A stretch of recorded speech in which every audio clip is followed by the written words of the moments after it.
1. Test 1, 2. 2, 2.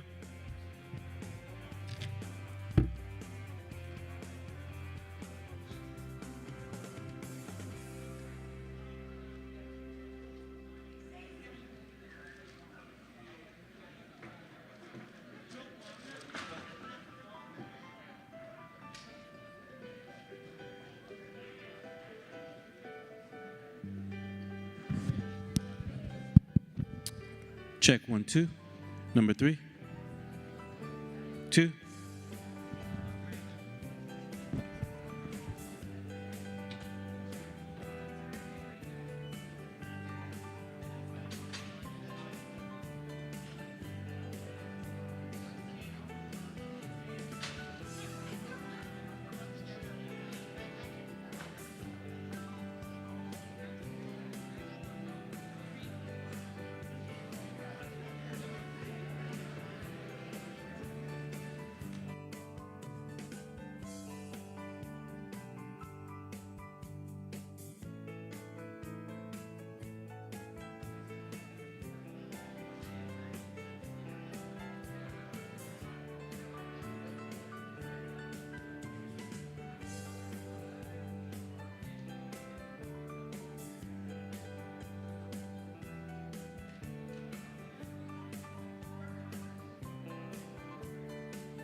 Good morning, everybody.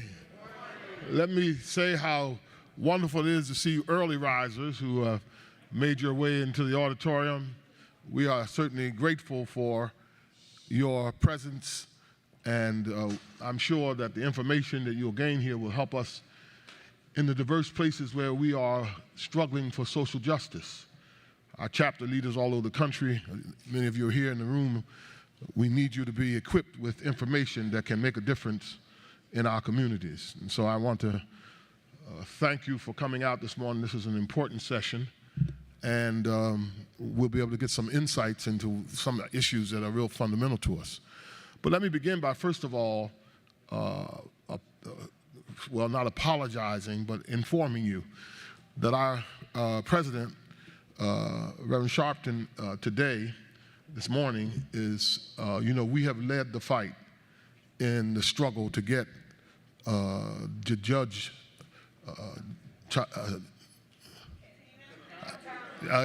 in calm time, I get that name right, Ketanji Brown Jackson.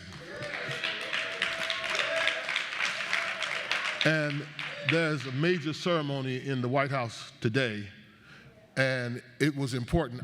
He came to me and said, "Chairman, you think I should go?" I said, "No, there's no thinking about it. You must be there. You must be there to represent us and to represent the struggle that we have had, and to stay out front, because there's still mountains to climb. There's still rivers that we've got to cross. But this is a time of pausing, and so we're all proud. We certainly miss him being here, but we're all proud that he's there representing National Action Network, and we will surge through this moment." Dr. Rivers, would you mind giving us a word of prayer as we begin this day?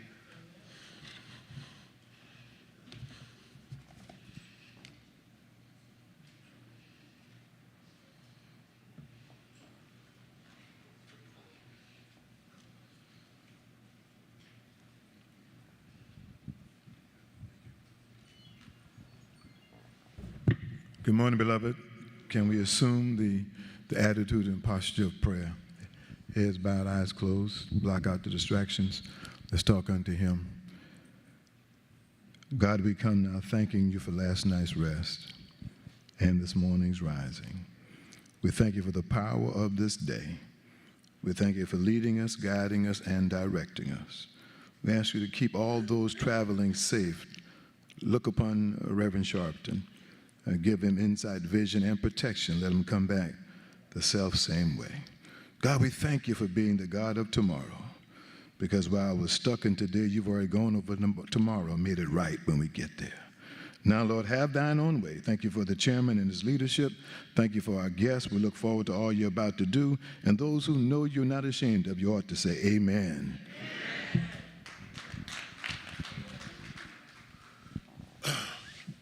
Our session this morning comes out of the perspective of the Treasury Department.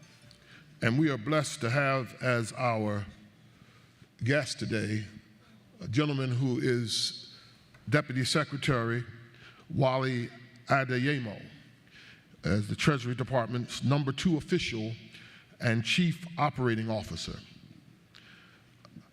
The Secretary has taken a leading role in Treasury, national social security, economic inequity, and pandemic-related economic recovery work, while supporting the Secretary in driving the department's fundamental mission of promoting economic growth and ensuring the financial security of the United States.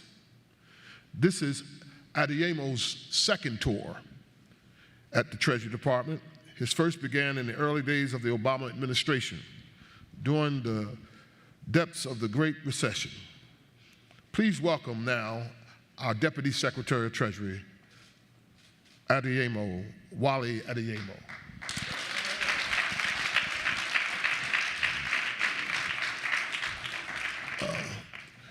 So let me join you.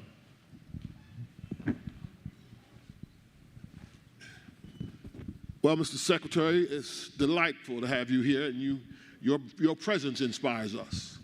Well, thank you so much, Mr. Chairman. It is great to be here on such a historic day in which we have the first black woman confirmed as a Supreme Court Justice. And I want to thank you, but the entire National Action Network, because we wouldn't be here without you. So we appreciate the things that you've done to bring us this far, but as you said, there's far more that we need to do, and I'm looking forward to having a conversation about the things we need to do. Yes, thank you. You know, your coming brings an important element to us as it relates to the financial health of the African American community, well, of the United States, but also how we become full and equitable partners in the progress of the United States. As you know, the United States has tremendous resources. It's the wealthiest country in the world, in the history of the world. And so the challenge is always, how do you transfer that potential of resources from the bottom up to the top? How does it get from the top to the bottom and in between? And so for us, this is a very important conversation, because one of the things we at National Action Network emphasize is economic equity. Our marches are not just theater. Our marches are an attempt to try to bring justice to the distribution of the resources of this country. And as you know, we've been left behind for a long time. We've been marginalized. We've been given promises from the 40 acres and a mule right up to yesterday. And we've not realized our potential. But we are blessed to have you here, sensitive to our struggle. I had some time to talk with you before, and I'm encouraged by what you had to say to us. I wanted to, we're just coming out of the pandemic, and that pandemic has set us back. We were already back in many areas. We certainly were back in education. Our schools were marginalized. They got worse. We got miseducated in the virtual education. African Americans were not generally prepared for the transfer to computer-based training, and it's just catastrophe. But also, there's been a tremendous and devastating impact on our local economies. and on the circumstances. And I would want to know, what is the Treasury Department's reflection and action to begin to consider the numbers of people who are marginalized in this moment and are trying to repair, trying to save their homes, trying to save their families' resources, and trying to make progress even in the midst of this challenging time as we come out of the pandemic? And I know that we're still working our way through the pandemic, and that people are still struggling both with frustration, but with a number of issues coming out of the pandemic. But we've made it a long way since the beginning of the pandemic. And I remember starting the pandemic living on the south side of Chicago, because at that point I was the president of the Barack Obama Foundation, helping to build President Obama's foundation, which will be the living legacy to our nation's first black president. But sitting there on the south side of Chicago and seeing exactly what you said, Mr. Chairman, which is that we started out this pandemic already behind. We all know that the wealth gap between white and black Americans is 8 times, between white and Hispanic Americans is 5 times, but you have to know what that means practically. And what that means is worse health outcomes, less access to schools, less access to the resources and opportunities you need to build for success. And that put us in a position when we entered this pandemic of being at far more risk going forward. I think the thing that crystallized it the most for me was being on the south side of Chicago. At some point, schools decided to close down because there was risk that the pandemic could spread. And what they decided that they were going to do was go into virtual learning. Kids were going to learn from home. And while many kids in America were able to go home and sign on to their computers and their laptops and be able to continue learning, as hard as that was, and it was hard, for many kids there on the south side of Chicago, they neither had the laptops or the high-speed internet to make it possible for them to learn, which again just set them back even further. So something we've been focused on in the Biden administration as we have worked our way through this pandemic is making sure that we go and take steps to help the most marginalized communities recover from this better than they started. And a big part of that has been by investing money. And the Treasury Department has taken over $1 billion and invested it in communities all over the country and done it in a way that has put equity at the forefront. So making investments in things like high-speed internet, making sure that high-speed internet doesn't only get to wealthy urban areas, but also gets to urban areas that have been left behind before, as well as rural areas. Doing things like the child tax credit. The child tax credit is money that went to parents of young children to help them pay for books, food, and over 61 million children in this country received the child tax credit, and it brought black and brown families out of poverty by receiving this money, and we made sure that the money didn't only get to the people who filed taxes on a regular basis, but we went out to families who didn't and told them, you also were eligible for this money. So throughout, we have been focused on the idea of not only making sure that we get out the money that was part of the American Rescue Plan, but we know that implementation matters, and we've implemented in a manner that has tried to be as equitable as possible and get the money to the black and brown families that need it. The final thing I'll mention is on housing. And one of the things that mattered most during the pandemic was making sure that people stayed in their homes. And as people lost their jobs and people were unable to stay fully employed, some people fell behind on rent. So we had money set aside through the Emergency Rental Assistance Program to help people pay for rent. And of the money, which was $46 billion, the money that's been distributed to date, 40% of that money has went to black families, 20% have went to Latino families, and 80% have went to lowest income families overall. So we've been very focused on making sure that the money we have goes to the people who need it most. Wonderful. Your colleague in the administration, Honorable Fudge, was here at Housing yesterday, and I know there's a partnership with Treasury and HUD so that this while you're supplying the resources, HUD's implementing and distributing, and we look forward to that. You know, we know traditionally when we're thought about in the minds of the government, we're often thought about housing, which is critical. We're thought about jobs, which is even critical, and health and all of that. But also, in order to change the systemic problem of race that keeps us back, we have to talk about, Treasury has to talk about how it distributes its resources to the corporate community. How do we build corporations that we don't always have to come with a plate to the government to get our resources, because we'll have our own corporations and businesses that can hire our own people and plot our own destiny. And so I would like to know, how is Treasury going to address that? It's an important issue because, as you know, one of the things that matter in this country is making sure that people have access to wealth. And access to wealth doesn't just remain concentrated amongst the very few in very few communities, but that black and brown small businesses can become medium-sized businesses, can become big businesses. And the key to this often is getting access to government contracts, frankly, because the government distributes so much money. So a big part for me and a big part for the Treasury Department is not just to focus on getting the money out the door, but making sure that we pick the right partners to work with to do that. And making sure that those partners look like the communities that we're trying to help change. And we've done that with the money of the American Rescue Plan in terms of making sure that we've been deliberate about the partners that we work with and that they look more like the communities that we work with on a regular basis.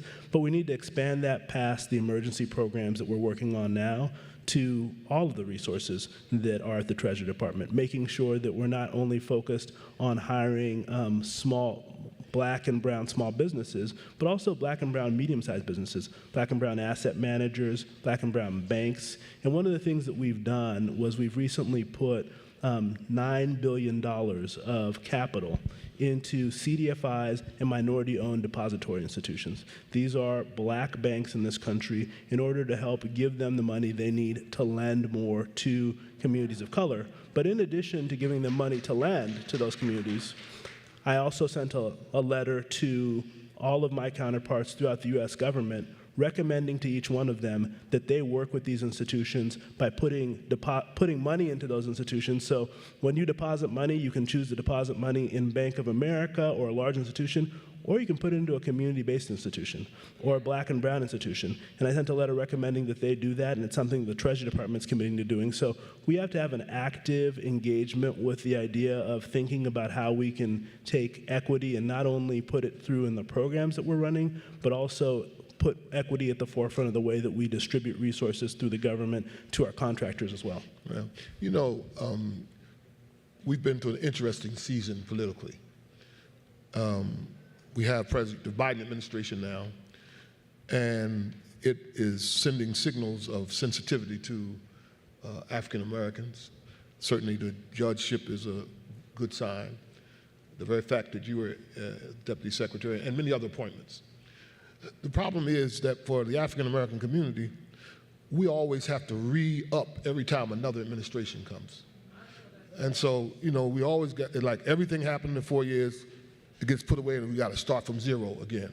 What is it that you all will do in the Treasury Department to try to put some permanency to the progress we make so that when you go, we won't have to start all over again? It's a great question. And I served for 8 years in the Obama administration, and we made a lot of progress, but you're right that the next administration has the ability to tear down some of that progress. So one of the things we're focused on is how do we entrench the progress we make so that it's harder to take apart in the future and that we have policies in place that will last long after we're gone. And from my standpoint, one of the most important things you can do is making sure that in government you have people who come from the communities that you're trying to serve and that those people are going to be there long after you leave. And while I'm going to be here for as long as the president will have me, one of the things that Secretary Yellen and I are focused on is building a team at Treasury that isn't just made up of people who are appointed by the president, but longstanding career officials who are focused on equity, so that equity is at the core of what the department does every day, rather than just something that happens when there's certain politicians in office. So that is one of the things we're very focused on. But in addition to doing that and building a career staff, which we're going to continue to do that does that, we're also creating an advisory board that's made up of leaders from around the country and stakeholders around the country, so that we're not asking you to just trust us, but we're saying that you have the ability to verify that we're doing the things that we commit to. And by having this advisory council that will be at the Treasury Department, the goal is to make sure that you have something, again, that will last long past Secretary Yellen and I, that will be made up of stakeholders from communities all over the country that are focused on equity, that can hold our successors accountable for the commitments that we make, rather than just being in a position where all we've done is the policies that we've implemented while we're here. So from my standpoint, a big part of this is getting people in place who will be here long after I'm here. But the second thing is building in processes that are hard to take apart that ensure that money gets to the communities that need it most. I guess this is the final query. As a board, the National Action Network, we've been examining monetary policy and how policy, you can't manage the government like you manage a house. A house, you have to worry about budget. The truth is, the Treasury makes the money. And when there's a need for money, it gets met. We put billions of dollars, now trillions in Ukraine and in other places, right? And we've got to be to a point where when there is need in our community, they raise to the same priority as the crisis that come in the global community. And because there wasn't no big vote to get the $8 trillion they needed quick to take care of Ukraine. And African Americans have been suffering in this country for the last 300 years. And they always talk about there ain't not enough money, the budget ain't around. That's a challenge. I ain't putting that on you. No, but I'm just no, but I think you're right to bring that up. And maybe a month ago, I went down. So one of the things I'm responsible for at Treasury is the work that we do on national security and the work that we're doing on Russia, Ukraine. But a month ago, in the midst of this, I took a trip down to Memphis. And I went down to Memphis because I wanted to go back to where the late Reverend King ended his tremendous work. And when he was there, the thing he was focused on was making the case for why economic justice was the civil rights issue of our day. And he said that what use is it to be able to sit at a lunch counter if you can't buy a meal at that counter? And I think that the reality for our country is that addressing the lack of resources in marginalized communities is one of the most important things we can do, not only for Black and brown Americans, but we can do for all of America. It is, I would say, not a domestic issue, it's a national security issue, it's an important issue because that's the way we grow our economy, is by investing in the place where investment is most needed. Today we have a tight employment market in our country is what everybody says because employment is so low, but the reality is that it's not as tight for Black and brown Americans. There's still black and brown Americans in this country who want, need, and are looking for jobs. And we need to do a better job of making sure that they're able to get those jobs by taking opportunities to the communities they live in. So there is far more that we need to do there. And the truth is that from my perspective and where I sit at the Treasury Department, the thing that I know to be true is that if we make investments in these communities, they're going to be investments that pay off for all of America. And that's why I'm so focused on these issues. And it's why Secretary Yellen is also focused on these issues. She's a labor economist, and she understands that the strength of our country are its people. And for more than 300 years, I would say that Black Americans have not been allowed to reach their full potential in this country, and it set back our country. So the thing that we're focused on is making sure that we unlock that unrealized potential in a way by making investments in these communities, because for so long, Black Americans have made investments in our country, and we know that by doing that, that we make America stronger. So I completely agree with you, and it's something we need to work on. Let me say that National Action Network, through Reverend Sharpton, our president, is committed to the transformation of the government. And we're committed to working with the Biden administration, as you've already seen. And so what will be most important is that we find ways to follow up on this conversation so that it becomes more than a conversation. Yeah, and I want to thank you for having me, and I want to let you know that I want to work in partnership with you, because I wouldn't be sitting where I am today but for all the work all of you have done. Someone who looks like me, is where I'm from, doesn't end up in a job like this without the sacrifices of generations of people who have come before me. And I think that we as a country are in the place we're in, not just because of policy choices we've made, but I think we have to acknowledge that we wouldn't be sitting in this room together but for the fact that the president made a decisive effort to go get people vaccinated, to make sure that he put money in people's pockets so they could pay the rent by doing the stimulus checks and by doing the child tax credit. And the reason that we used taxpayer dollars to do that was because we wanted to make sure that people could stay in their homes, that we wanted to make sure that we were able to get past this pandemic. And we still have more to do, but what I can tell you is that the president, myself, we're committed to making sure we make the investments in this country to ensure that people are able to make it to the other side better than when we came into this crisis. So I appreciate the work that you do, and I look forward to working with you going forward. Let's thank the Secretary for being with us today.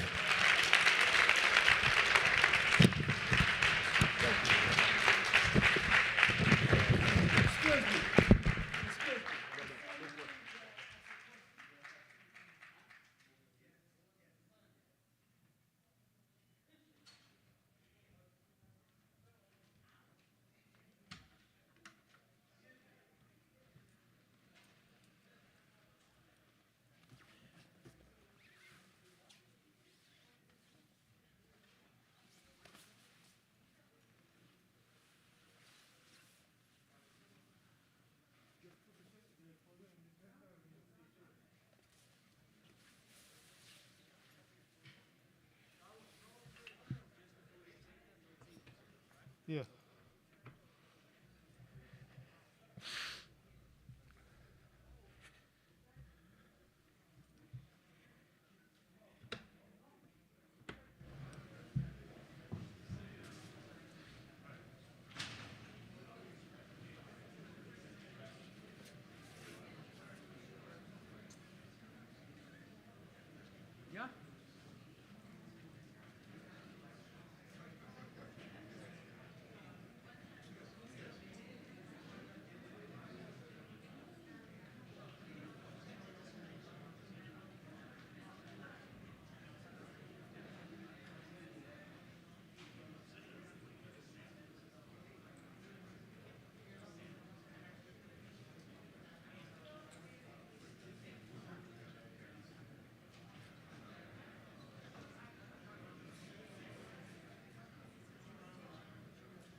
Thank you for being a wonderful audience.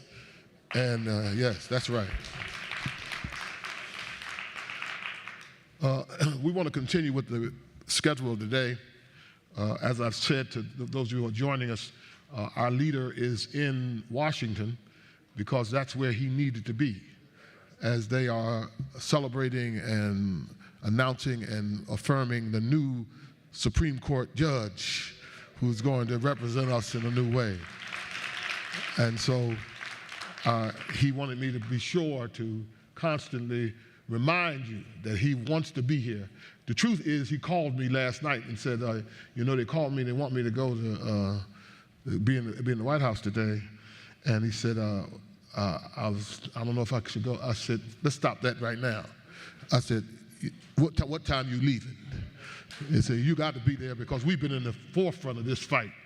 and we got to have our general out there when they're celebrating. We've been in the trenches. We want to be at the party, and so he's there representing us all, and we're proud of that.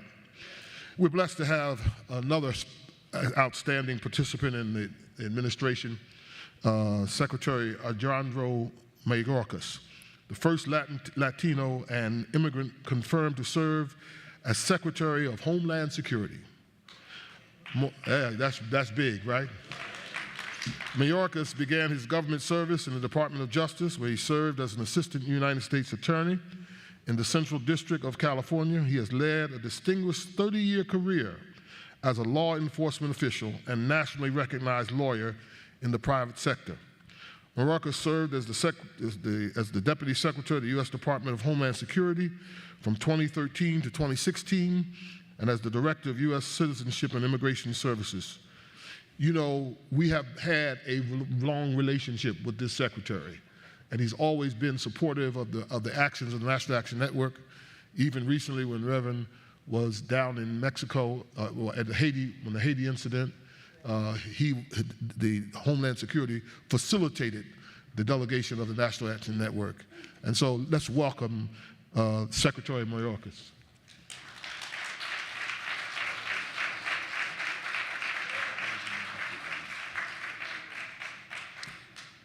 Thank you very much, Dr. Richardson, for the very kind introduction, and good morning. I'm very honored and pleased to be here with you to share a few thoughts.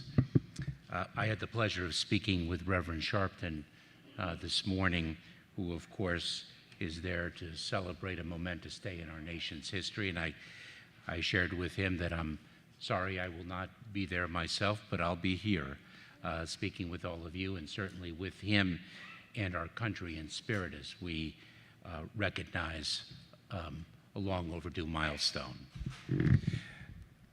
You know, I first heard, thank you, I first heard Reverend Sharpton speak in person at the memorial service for Johnny Cochran in Los Angeles, California. I was the United States Attorney at the time, the lead federal prosecutor in that jurisdiction. And I had had a case with Mr. Cochran. And after our case, we built a very strong relationship.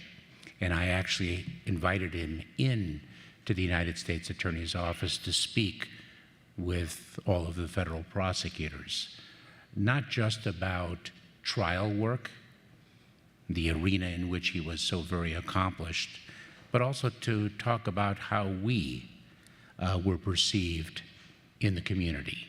And he spoke very powerfully about that. And I understood Mr. Cochran as a phenomenal trial lawyer and an incredible man of grace. And the Reverend at the memorial service really elevated my understanding of Mr. Cochran, because the Reverend explained to me and explained to the nearly 5,000 people there what Mr. Cochran represented, what he meant to the community. Our legal system in America is a system of adversity. It is based on the principle of two equal authorities, two equal capabilities, taking different competing views, and then let the best view prevail through the adversity of two equal advocates. But we know very, very well that all too often there is not equality in that system. And what Mr. Cochran represented was, in fact, that those who too often suffer from a lack of equal representation had that equal representation, if not better, in Mr. Cochran, and what he represented, therefore, not only to a community, but to the system of justice and the principles of our country. And I want to speak for a few minutes about equality, the principle of equality, equity, access, justice, and fairness. I first encountered it as a federal prosecutor when I was an assistant United States attorney. And I saw too many individuals who did not have that access, and I learned about its importance, and I also learned about the importance and preciousness of opportunity, an opportunity in life, and how many who did not have it or did not understand it to be accessible found themselves in a criminal justice system. And too often we find our society addressing its ails through a criminal justice system rather than a system of building our youth. Fast forward, if I may, to the time here at the Department of Homeland Security. And let me take, for example, our Federal Emergency Management Administration, FEMA. For years, I now have learned, for years, we have had policies that have led to inequitable results. And take the aftermath of Hurricane Katrina. Take the aftermath of some of the natural disasters that have impacted our nation. We take a look at our policies, and I'll give you one example. To access funds, our grant funds, to rebuild a home that has been destroyed in a natural disaster, we used to require documentation of ownership, that this was indeed your home, and therefore, as a result of its destruction, you are eligible for some of our funds to rebuild that home.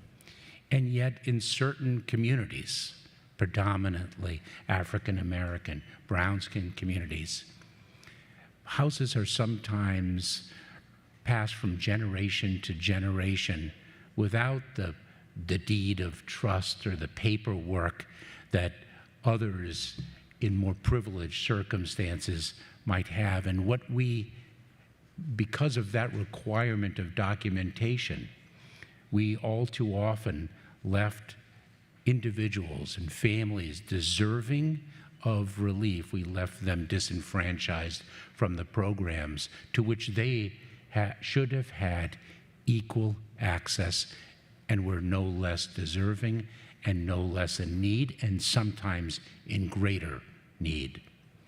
And so we have changed those policies.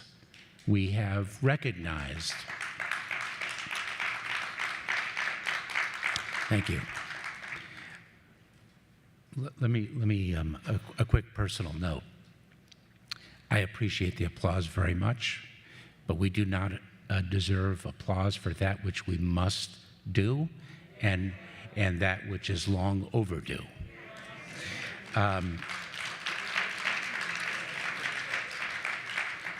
And so then when Hurricane Ida hit that very same community, we were actually able to extend the hand to those who deserved and needed the relief. And that is what it is all about. It is all about achieving equity, which is really the core founding principle of our country. And as we continue to review the policies and make the changes that drive to achieve equity, we have to be very mindful of the landscape on which we are working. We are working at a time when we are seeing only an increase in hate, or I should say perhaps only an increase in the hate that is rising to the surface. And what we in the Department of Homeland Security have assessed is that the greatest terrorism-related threat that we face in the homeland is the threat of domestic violent extremism. Individuals drawn to violence because of ideologies of hate or false narratives propagated on social media and other online platforms. And the most prominent threat is the threat of white supremacists. And that came quite clearly to the surface when we saw over the past several months repeated and persistent bomb threats against historically black colleges and universities. And we reached out in the department to the presidents of the HBCUs and requested that we be allowed to sit around the table with them, to listen to what they were confronting, to understand the gravity of the threat that they faced, its impact on their communities, the communities of students, faculties, families, neighbors, and alike, and to be able to respond as they needed us to do, to have them around the table. Just a few weeks ago, I was in Detroit, Michigan, meeting with faith leaders, predominantly African American faith leaders, and talking about our grant program, our nonprofit security grant program, which is designed to protect houses of worship, places of faith, other nonprofit organizations, to enable them to secure themselves against an increasing threat landscape. And what I learned was that our grant program is very complicated. It is very difficult in some respects to access. And some of these organizations also just as much in need, and perhaps in greater need of the funds that we have to distribute, don't have the resources to have a grant applicant professional, don't have the luxury of capacity to understand our processes, work through them, and know how to access the funds. And so that voice, by sitting around the table, was heard loud and clear, and then becomes the directive that we must follow. How can we break down those barriers? How can we deliver to these houses of worship in need, these faith-based organizations, these community organizations? How can we build for them the capacity that they might not otherwise have, so that they can access the resources of the United States government equally and with equity? And that is the ethic that defines this Department of Homeland Security at this time, and hopefully for the future to come. It is all about partnership.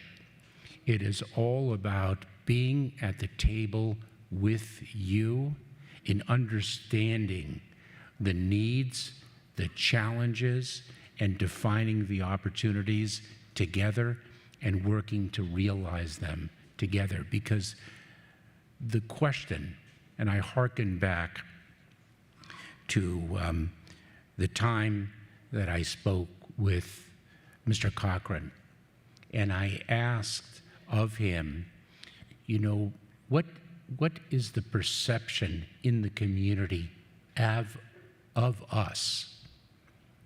Because when I am the United States Attorney in the Central District of California, I am the United States Attorney for everyone, not just some. And so we as a Department of Homeland Security are your Department of Homeland Security as much as anyone else's. And we need to live that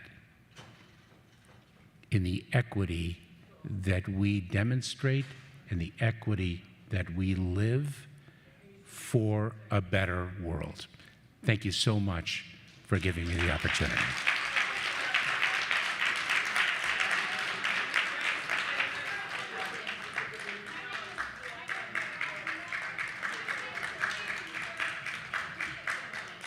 And I'm very pleased to take questions.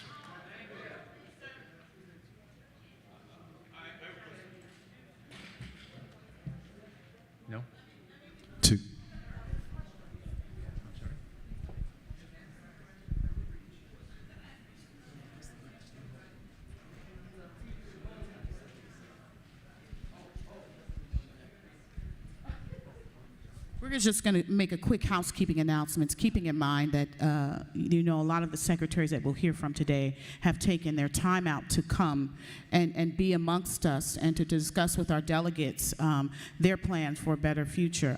We ask that everyone in this room, please keep that in mind and be respectful with your interactions. We certainly want you to feel free to be you, but keep in mind that we do want to be respectful in representing National Action Network, and if our president and founder and our leader, Reverend Al Sharpton, wouldn't do it, you should not either. Okay, and that's just a strong suggestion with a little sweetener at the end so that we can have a pleasant day and that everyone can have a pleasant day and experience here. Thank you so much. I'll hold the mic. Keep in mind it's a question, right? I'm holding the mic. Not a statement, a question, because we want this to be an engaging dialogue. Thank you so much for adhering. Good morning, Mr. Secretary, Alejandro Mayorkas. And I have a question for you. First of all, I know your policy on immigration is day and night comparing to President Trump. Thank you so much for the effort that you are putting together. My question to you is, Title 42 will expire on May 23rd. That's one.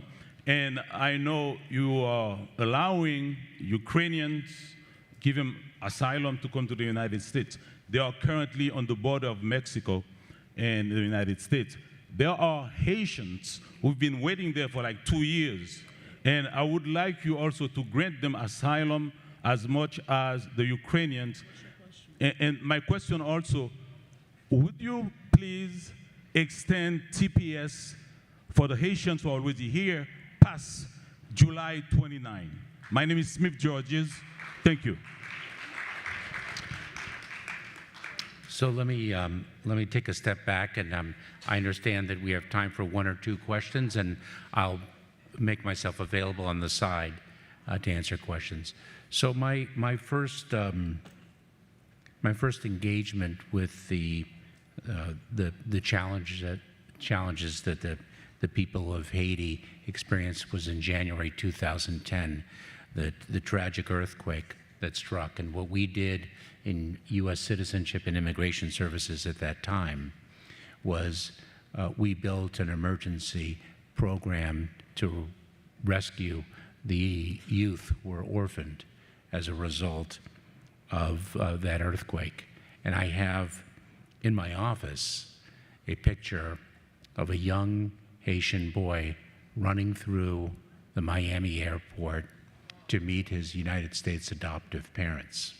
And I keep it there to always keep in mind the fragility of life and the resilience of the human spirit.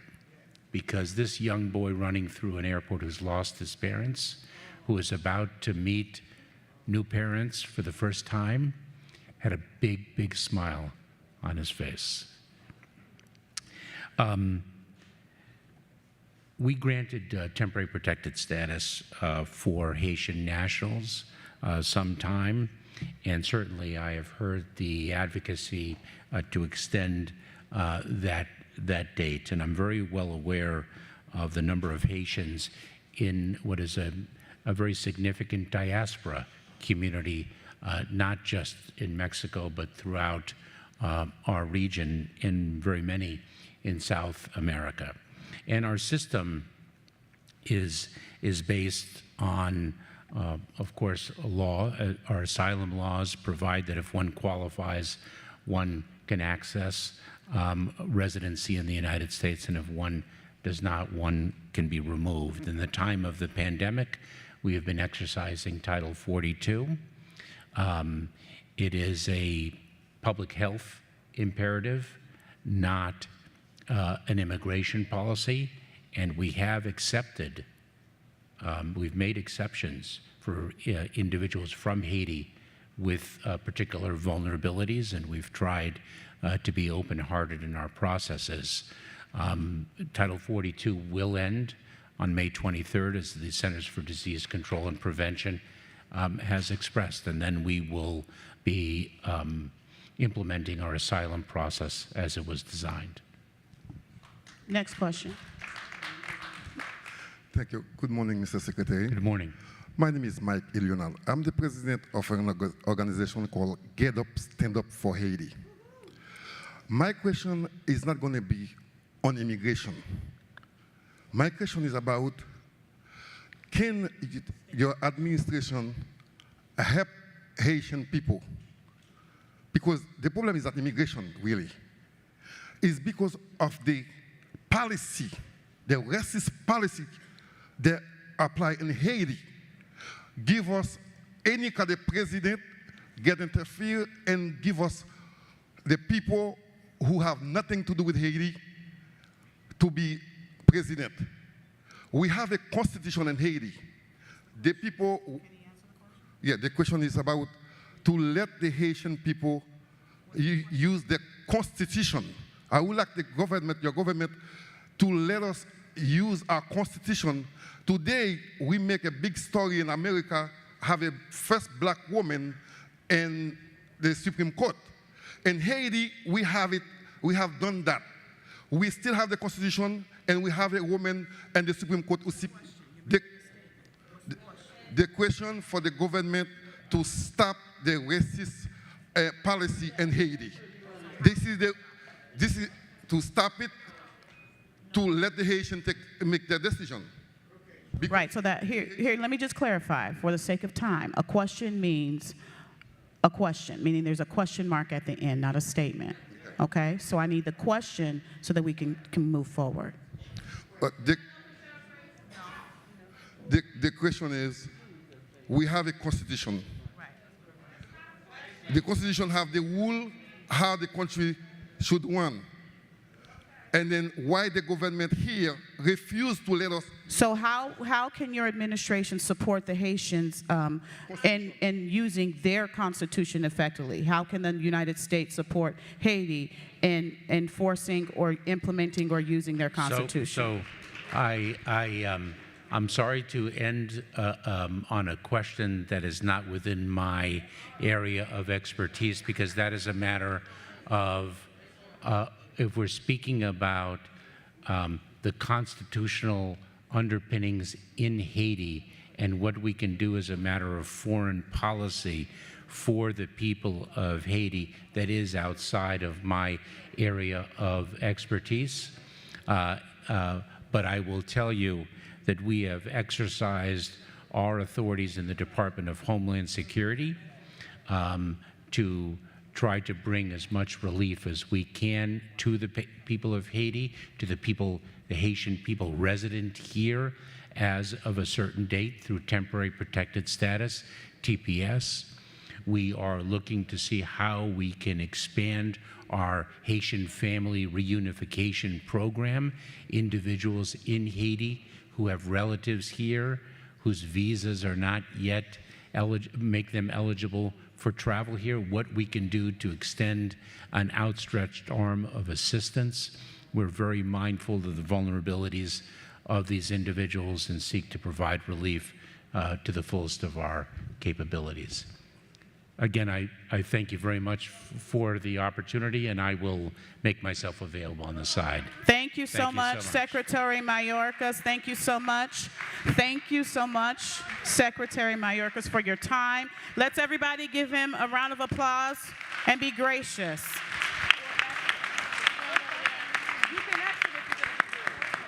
I just made a statement about that. He said on his side. No, he's going. He's leaving. He did not. He's out of the building.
Yes, we're going to continue on into the next session, and the next plenary speaker, who is making his way down to the stage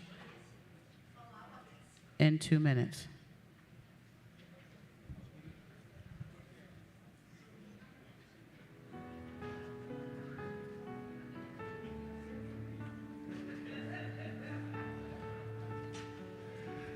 All right, once again, good morning, everyone. How we doing? All right.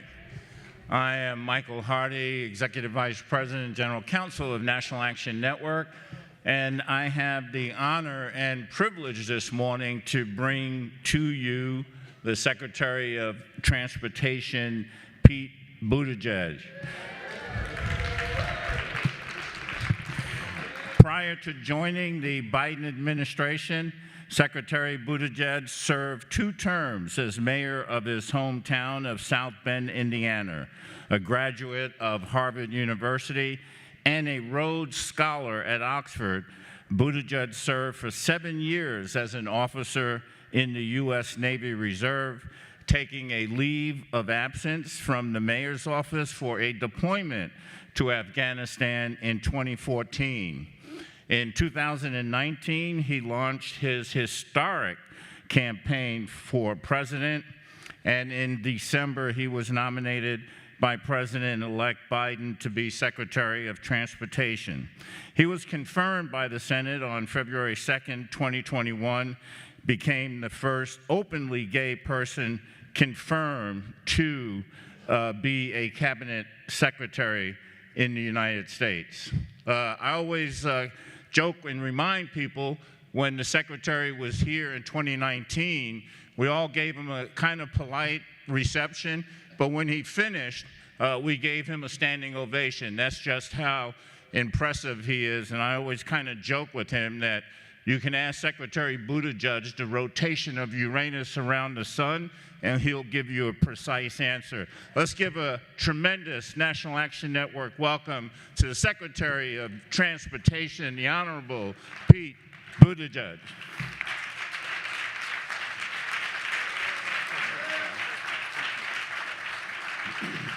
Well, good morning. Good morning, and thank you, Mr. Hardy, for the kind and generous introduction. I don't know much about the rotation of planets, but I know about some other things that I'm really looking forward to speaking with you about during our brief time together. I want to thank the Reverend Sharpton, who I spoke with yesterday evening. I want to thank the National Action Network for the important leadership that you provide time and time again. This organization has been there to champion the cause of justice, and that cause has never been more urgent. Its champions have never been more needed. I want to thank the Reverend Dr. W. Franklin Richardson, Chair of the Board, Senior Vice President Ebony Riley, and the many dedicated leaders and organizations represented here today, including, I know, Dr. Harry Williams of the Thurgood Marshall College Fund, Mark Morial from the National Urban League, who has been such an important partner in our efforts, and all of the leaders, as well as my administration colleagues who are here today. So yesterday, I was on my way to a meeting about transportation in the West Wing of the White House, just as some very good news was coming in from the Capitol. I was in the lobby there, waiting to go in, and a door opened, and through it walked the next Justice of the United States Supreme Court, Judge Jackson. What a great day that is. By a stroke of just good fortune and good timing, I had the honor of being one of the first to congratulate her on that good news. What a great justice she is going to be.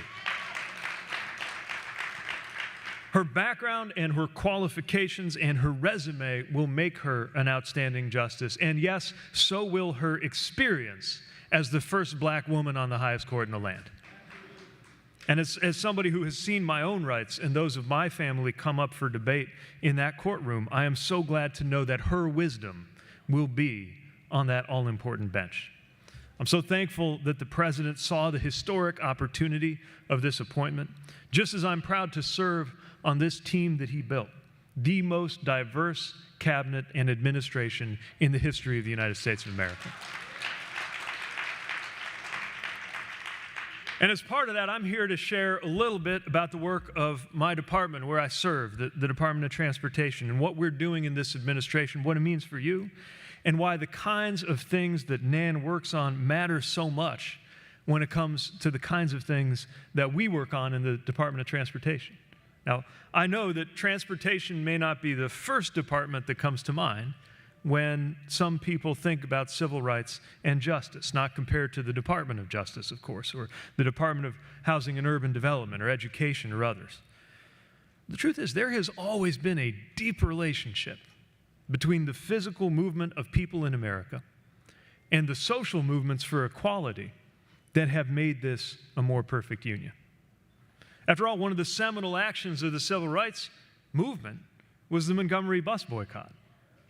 One of the signal moments of the civil rights era was when Rosa Parks decided not to give up that seat on that bus. These things have always been related. From Plessy versus Ferguson, which was about who gets to sit where on a train car, to the Green Book that told African American drivers where it was and was not safe to go on road trips. Equal and dignified access to transportation has always been a critical arena in the struggle for equal rights, for the simple reason that we all need to be able to move about in order to prosper. And those who cannot move about their community or country conveniently and affordably face a barrier to prosperity. And on that front, we have some work to do, don't we? When black communities are more likely to lack decent transit to take people where they need to be, we have some work to do. When racial disparities run so deep that the number of deaths in traffic crashes rose higher for black Americans than any other group in America, we have some work to do. When community after community can point to that highway or that railroad that was built straight through a black or brown neighborhood, we've got some work to do.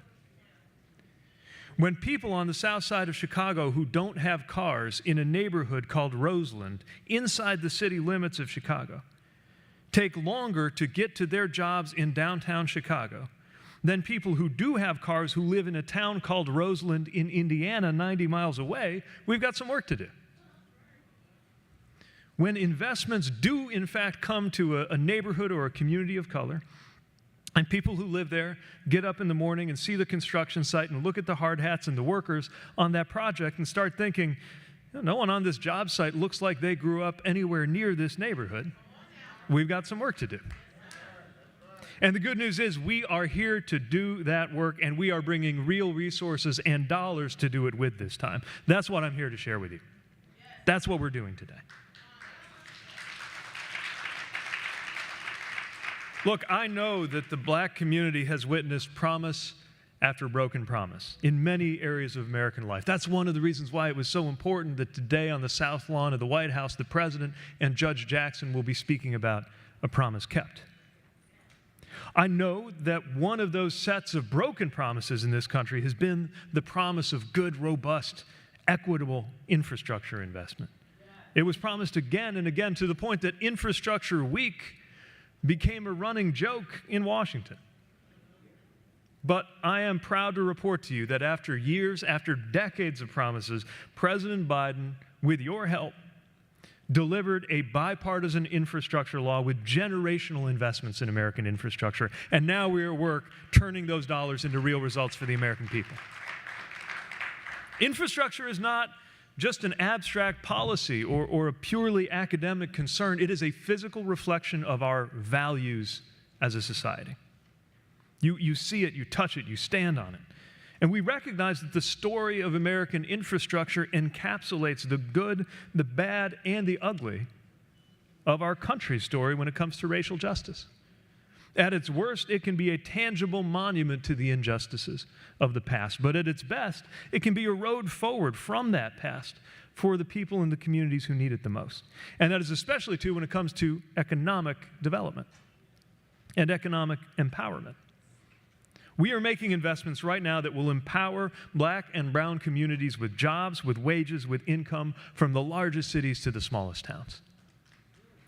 We are empowering families with affordable ways to get to work, to get to grocery stores, to get to church, to visit family, knowing that transportation is the second highest expense for most households, especially low-income households, often even higher than food.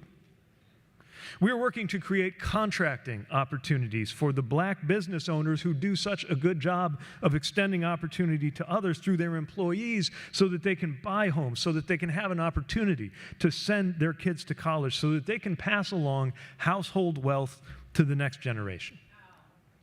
And we are putting hiring practices in place that will give people who actually live in those neighborhoods the chance to engineer and build the roads and bridges, the trains and buses, the tracks and the transmission lines that they and their communities will rely on. We are delivering more job training, more workforce development, better benefits, safer workplaces. And that is about empowering families to build generational wealth so that they, their children, and their grandchildren can build the prosperity that was kept from them for generations. Now, this also relates to environmental justice. These investments mean that black children whose playgrounds and neighborhoods are disproportionately impacted by the toxic air pollution that comes from cars and trucks can live healthier lives in a greener future that we're building. We're investing in resilience so that black communities that often bear the brunt of climate disasters like hurricanes and heat waves and droughts are better protected against any storm that comes their way. We're investing in cleaner buses and trains and ports and airports so that homeowners don't have to choose between living where the jobs are or breathing clean air. And we're taking urgent action knowing that transportation is the largest source of carbon pollution causing climate change, and that means we got to be a major part of the solution as well. In short, we're building a transportation future that is better, stronger, and fairer, where transportation access is truly equitable. And that means committing to the truth that the time, the cost, the safety of how you get around shouldn't depend on your race or your background or your zip code.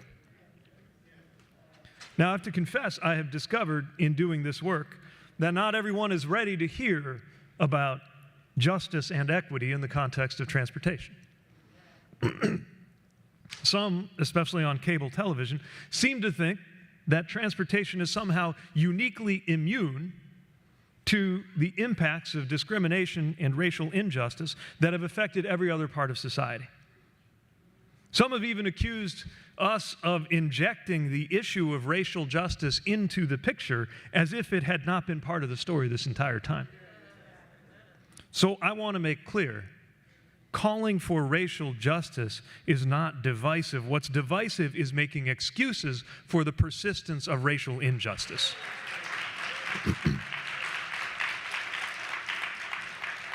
At a moment like this, with so much at stake, telling the truth is not divisive, it is imperative.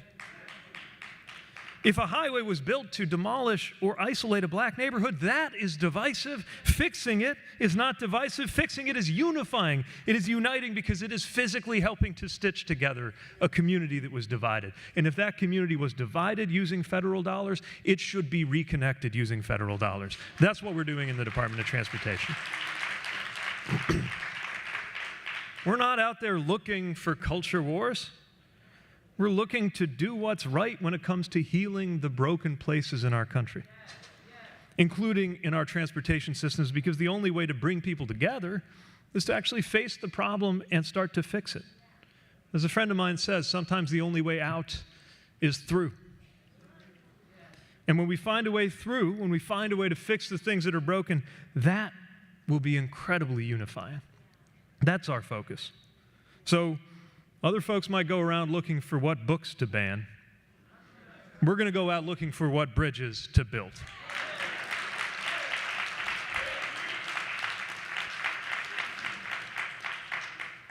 But we can't do it without you. We're bringing more intention and more funding to these purposes than ever before, but it's going to take more than the actions of federal government. I promise we will do everything that we can. It's what is expected of us by the community, and I might add, it is what is expected of us by the president and the vice president. We will do everything we can, but it's going to take your continued leadership and your continued action as well. We may have got the infrastructure law passed and signed, but the work is just beginning. And many of these dollars will ultimately be spent by state and by local authorities. And too often, they aren't hearing from the people who need to be heard the most. So now is the time to sit down with your state and local officials to talk about your community's needs. Now is the time to make your voice heard at those public meetings, to make sure that that new bridge or bike path or bus route serves your community. Now is the time to organize the people in your neighborhood and pull up a seat at that planning table when they're discussing your transportation future. In other words, it is time to mobilize for mobility. And I just want you to know you will have an ally in that work in the Department of Transportation. If you are worried that a new transportation project could impact a community of color negatively, if your small business needs help applying for a contract, if your community has a plan to make your roads safer or your commute cleaner, we are here to help. I'll just close with a reflection about when I was last here and everything that's happened since. Since I was last physically with you at this event 3 years ago, so much has changed. In particular, a lot of people we have lost in our national life, but also people who have arrived in new ways in our national consciousness. We have lost giants in the civil rights movement, some of whom I had the honor of getting to know during my own campaign, like Congressman John Lewis and Vernon Jordan. We've also gained new, bold-faced names who were there before we had heard of them, but most of us hadn't heard of them 2 or 3 years ago, and now they're part of the firmament of our national life, from Amanda Gorman to soon-to-be Justice Ketanji Brown Jackson. And what those names have in common, those who have passed out of our current daily national life and those who have emerged in it, is that they followed the lights of their talents and their conscience, and the life of this country found them in those key moments because this country needed them. And that's not just true for the famous names. That's true for everybody who has been making this world better. We are in a moment that is finding the need for people to step up, to be heard, everyone who cares about justice. This country's journey toward justice is crying out for action, and I know that the people of the National Action Network are ready to continue that journey and hear that call. I know none of us will rest until that work is done, and I welcome the call to work with you. Thank you for what you do, and thank you for the chance to be with you today. Thank you.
Great. We're getting ready to move on to the next presenter who's making his way down to the stage.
All right. Good. Are we still morning? You know, we've been doing so much. Yeah, we're still morning. All right. Well, good morning again, everyone. And I want to thank Secretary Buttigieg. And we now have the pleasure of having with us this morning Congressman Bobby Scott. Bobby Scott has represented Virginia's 3rd Congressional District in the U.S. House of Representatives since 1993. Congressman Scott has the distinction of being the first African American elected to Congress from the Commonwealth of Virginia since Reconstruction, and only the 2nd African American elected to Congress in Virginia's history. He currently serves as the chairman of the Committee on Education and Labor.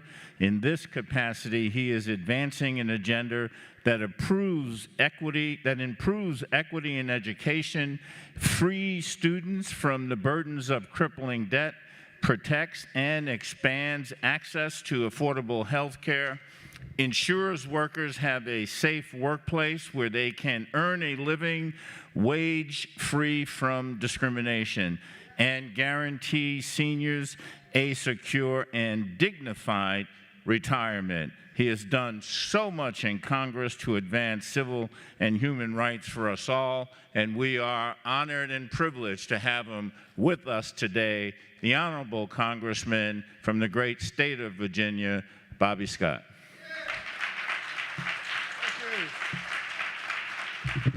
Thank you, Mr. Harding. Thank you for a very kind introduction, and it's certainly a pleasure to be here with the National Action Network, Al Sharpton, in his absence. I just want to thank you for giving me the opportunity to join all of you who are doing so much to uplift our communities. Now, I know that you've got lots of members of Congress speaking to you. And I wanted to make sure that I focus on my work as, from the perspective as chair of the Education and Labor Committee. Otherwise, I'd just be repeating what everybody else says, and I'll be violating that old Washington slogan that says, everything that needs to be said has already been said. However, all that need to say it haven't already said it. And I don't want to get into that. But you certainly can't talk about being chair of the Committee on Education and Labor in New York City without at least mentioning Adam Clayton Powell. Congressman Powell, as chair of the committee, shepherded through his committee a significant portion of President Johnson's Great Society. Mostly education and civil rights all went through his committee. A major focus on the committee now is what we call wealth inequality, dealing with wealth inequality. Now, I know everybody here knows the numbers and how bad it is. And everybody also knows what celebrate the problem means. That's when you talk about the problem, get standing ovations about saying how bad the problem is, and then go home not the first solution. Well, I'm going to skip all the celebrating the problem and just get to what the Committee on Education and Labor is actually doing about wealth inequality. Now, the first thing, if you're going to deal with wealth inequality, you got to increase people's income. Number one on our list is increasing the minimum wage to $15 an hour. We can do that. You can do it gradually. Everybody can afford it. They say, well, we can't afford $15 an hour. Well, if you gradually, you certainly can afford it. You can afford, you say you can't afford increased wages. Well, you can afford increased rent. You can afford increased products. You can increase everything else. You can increase wages. And in fact, if they increase prices along with inflation, they can absorb the cost of the minimum wage. That's what the studies are showing. And you know the minimum wage at $7.25 an hour right now, you just can't make it on that. In fact, they did a study a few years ago. A full-time minimum wage worker at $77.25 an hour cannot afford a modest two-bedroom apartment in any county in the United States. You know that's not right. We got to raise the minimum wage. The House has passed it. Senate's got to check in and pass it along with us. The second thing we need to do is make it easier to join a union. If you join a union, it's easily possible to make $200 a week more than you were making when you weren't in a union. And how about those Amazon workers in New York? Not only are you more likely to make better wages, you get better health care, and much more likely to have a pension. And unfortunately, corporations are committing unfair labor practices, making it very difficult to join a union. Half the people, according to polls, would like to be in a union, but less than 10% of the private sector is unionized. And that's because it's so hard to join a union, and that's why the House passed through the Committee on Education and Labor the Protect the Right to Organize Act, the PRO Act, to make it easier to join a union, to make it to sanction corporations when they commit unfair labor practices, and deal with misclassification. If you're classified not as an employee but as an independent contractor, you miss out on the minimum wage. You miss out on overtime. You miss out on unemployment compensation if you get laid off. If you get hurt on the job, you get no workers' compensation. And of course, you can't join a union if you're an independent contractor.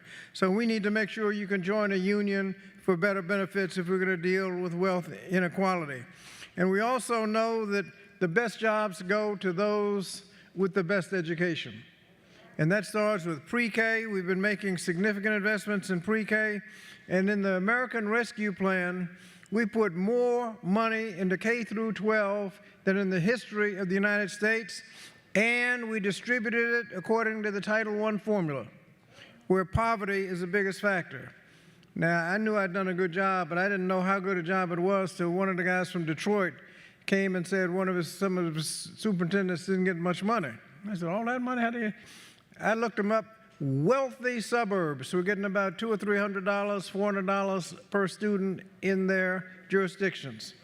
Detroit, $17,000 a student. They almost got $1 billion in Detroit because of the way we distributed that money. So K through 12. And that money was to open the schools safely, keep them open safely, and make up for lost learning. The achievement gaps went off the chart, and that money has been used to make up for that, and that's what they're supposed to be doing with that money. Also, we need to be focused on higher education. We've increased the Pell Grant, and the president's budget, if we keep that going for a few years, we can double the Pell Grant.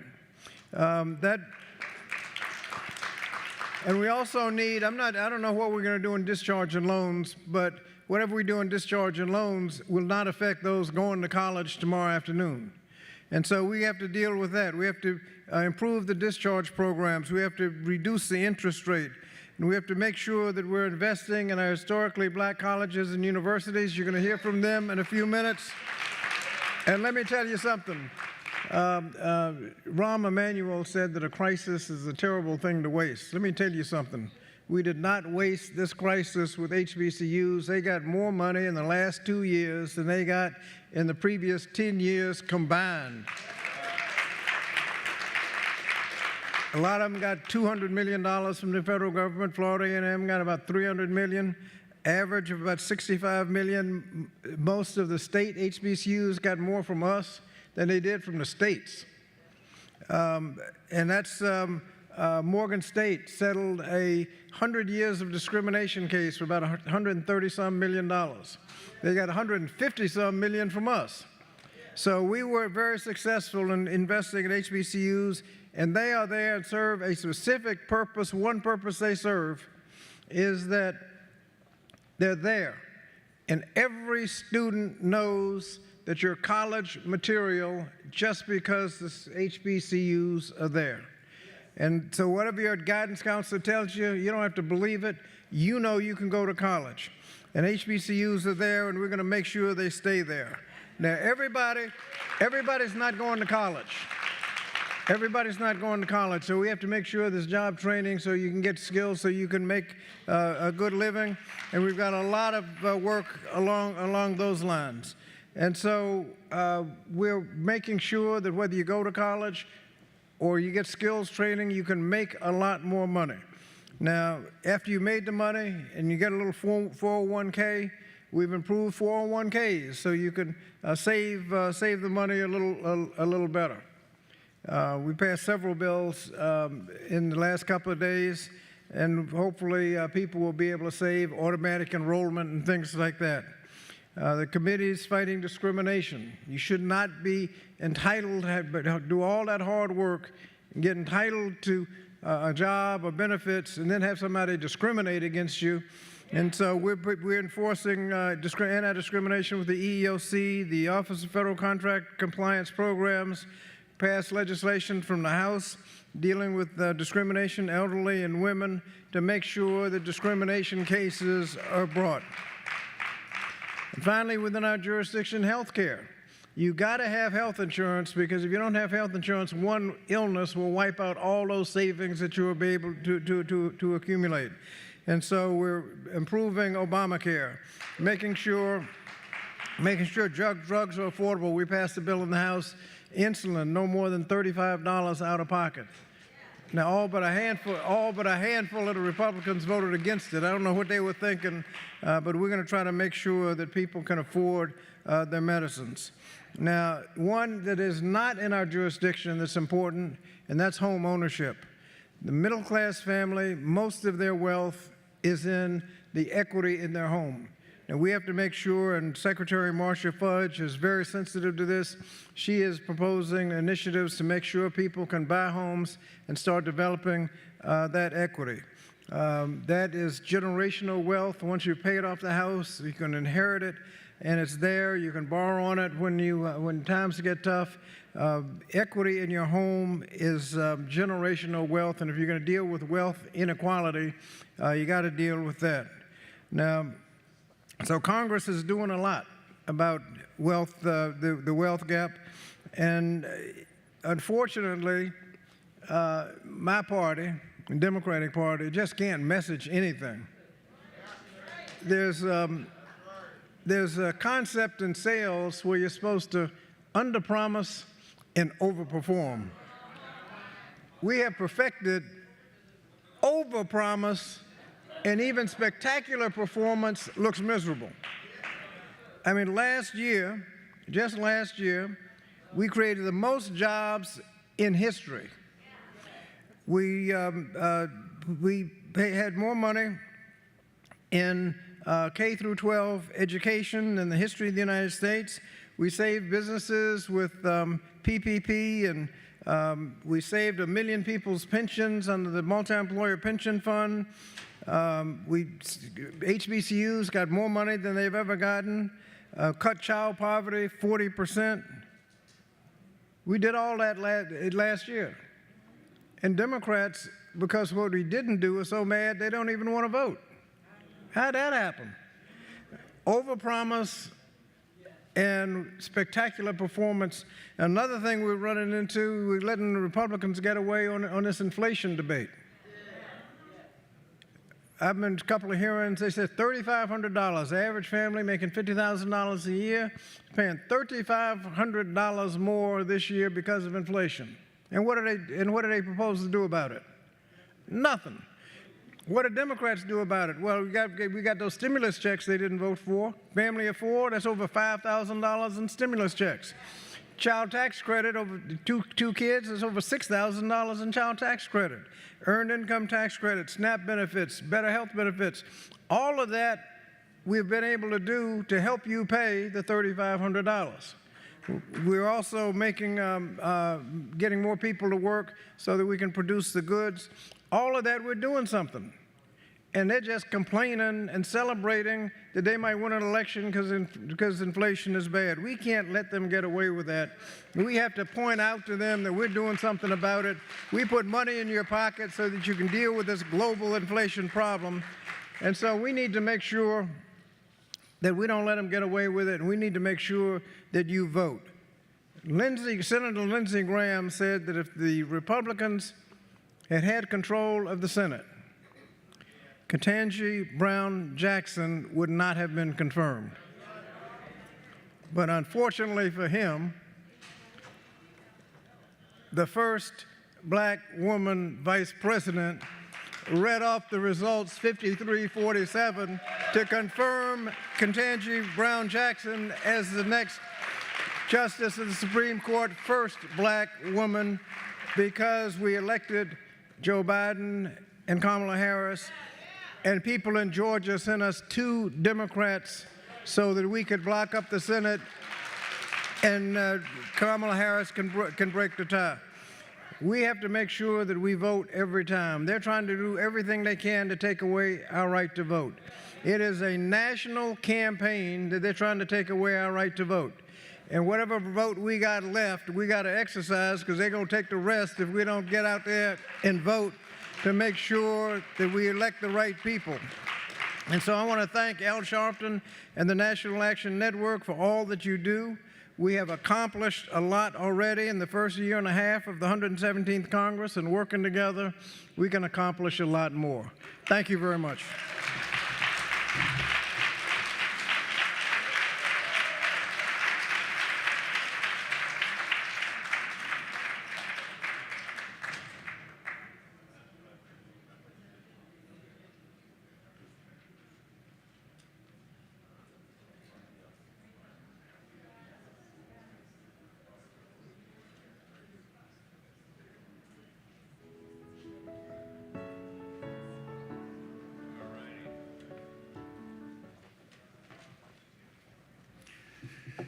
All right. It is, let's give another hand to the congressman. He reminded you all of the work not only that he does, but that the late and great Adam Clayton Powell Jr. did while he was in Congress.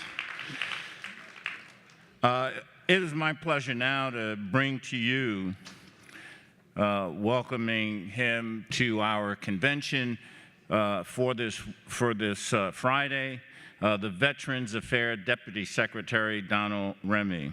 Before coming to the Veteran Affairs, Mr. Remy was the Chief Operating Officer and Chief Legal Officer at the nonprofit National Collegiate Athletic Association, NCAA, where he oversaw all strategic planning operations, budget management, and legal affairs for the $1 billion enterprise. Mr. Remy advised the NCAA governance, cabinets, committees, and boards of all 3 divisions, and he was central to improving NCAA business, operational, and legal strategies. Mr. Remy has prior government service as Deputy Assistant Attorney General for the Department of Justice, Assistant to the General Counsel of the United States Army, and law clerk at the Sixth Circuit Court of Appeals. It's always a pleasure for me to introduce a fellow member of the bar, Honorable Deputy Secretary of Veteran Affairs, Donald Remy.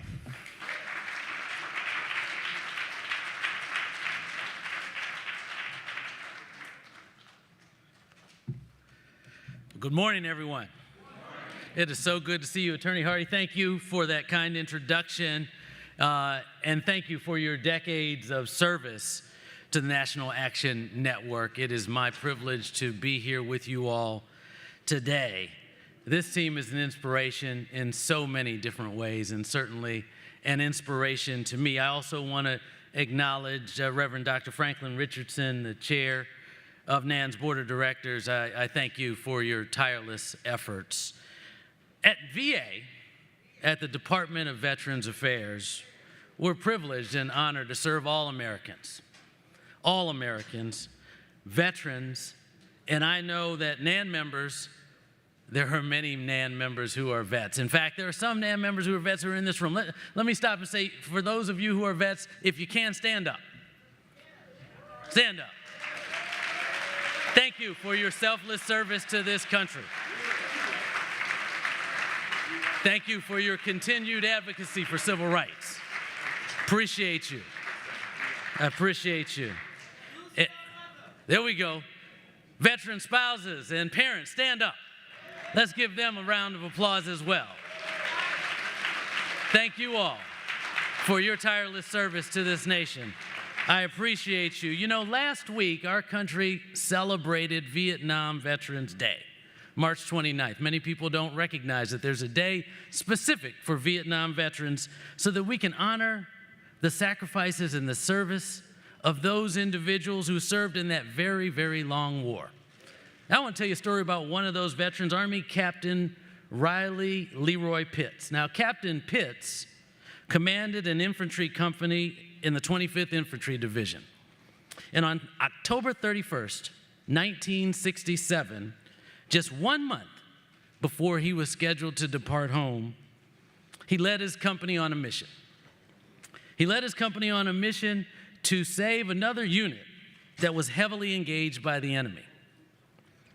Now, after landing, his company took on significant fire. They were immediately hit by automatic weapons and automatic fire. And in the face of that danger, Captain Pitts, he plowed on. He plowed on, because that's what soldiers do. He led an assault and overran several enemy positions.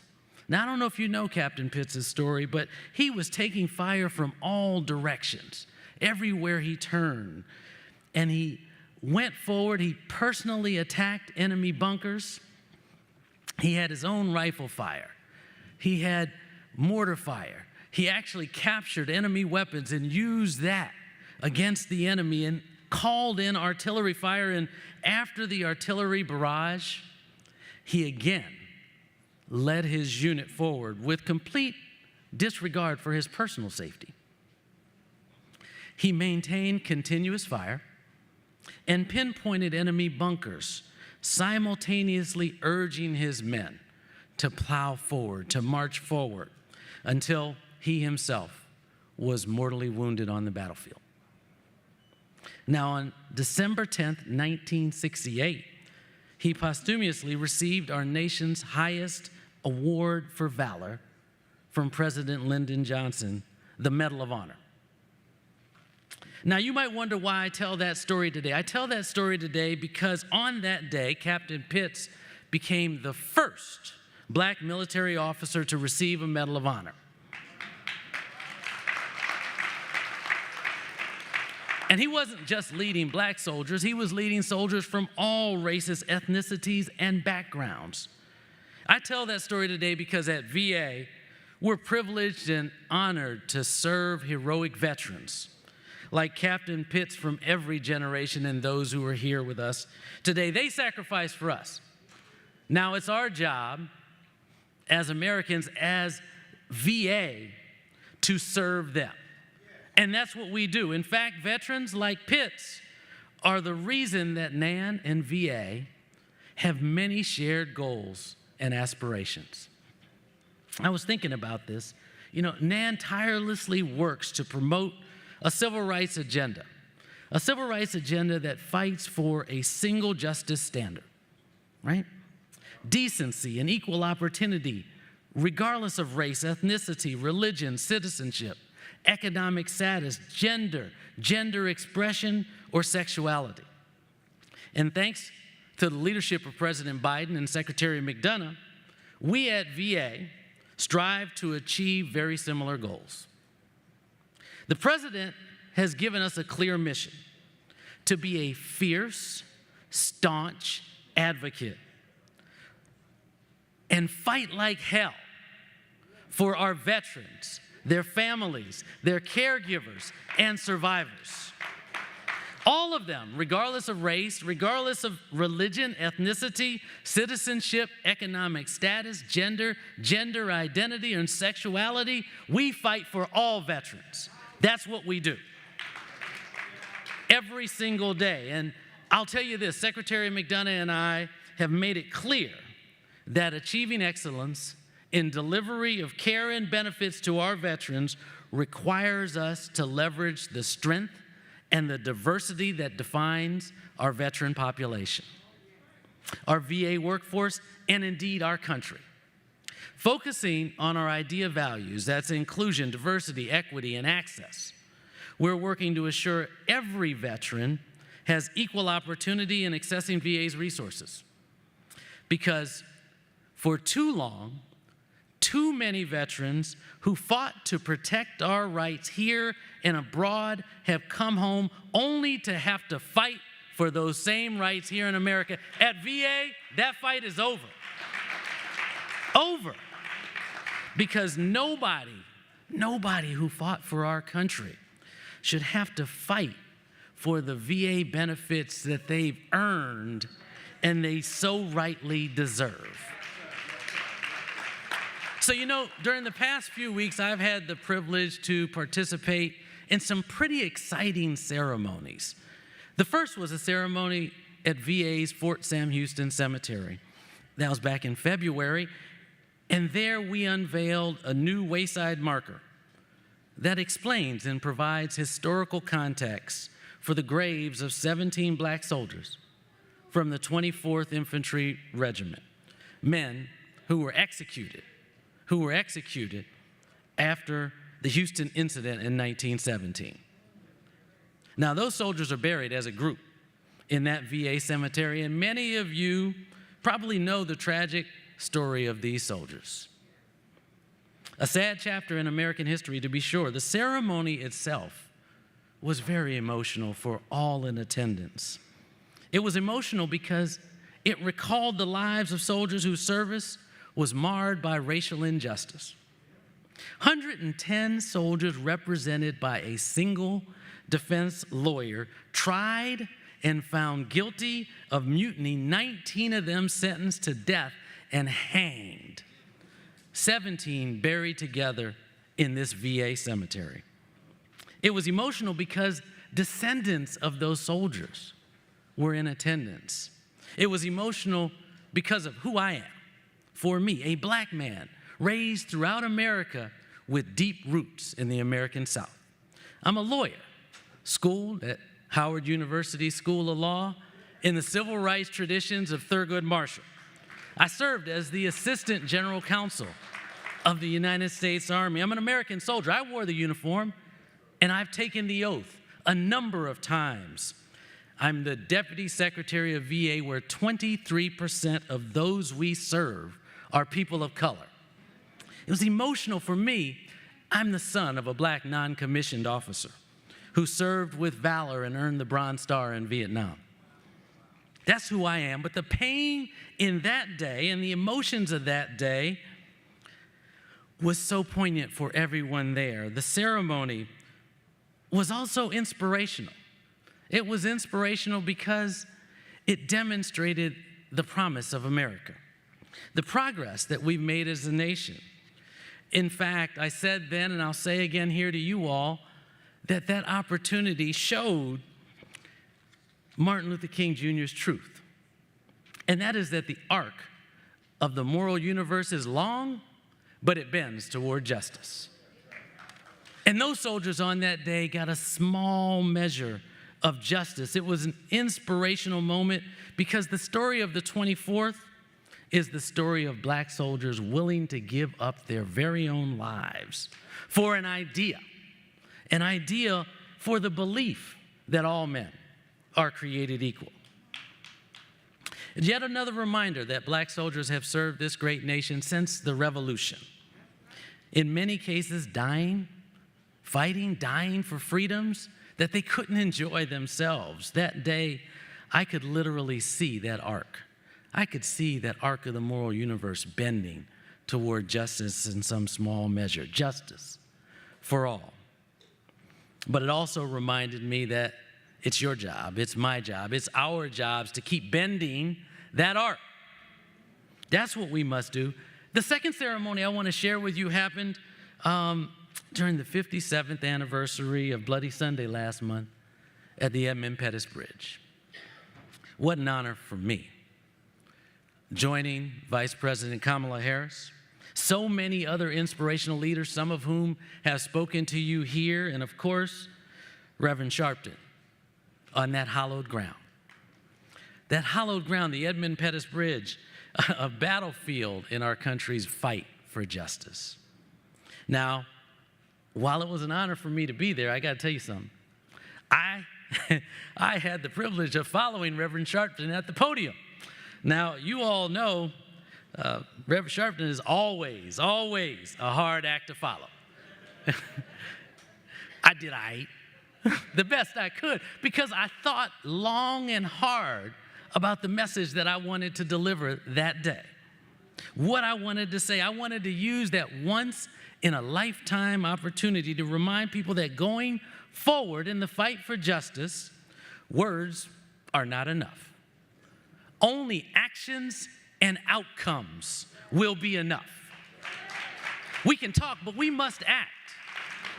We can act, but we must have results. And that's the message that I wanted to leave everybody with. So you all should know at VA, we are acting.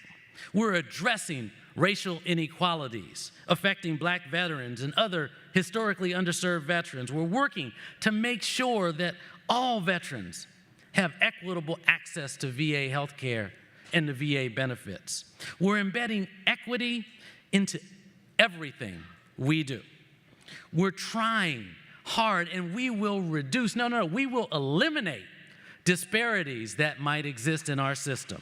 From mental health to cardio care to maternal care, we're finding and we're closing gaps in veterans' access to health care.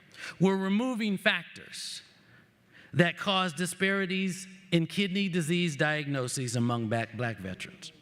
We're placing maternity care coordinators at every facility to reduce maternal deaths, too common among black women veterans.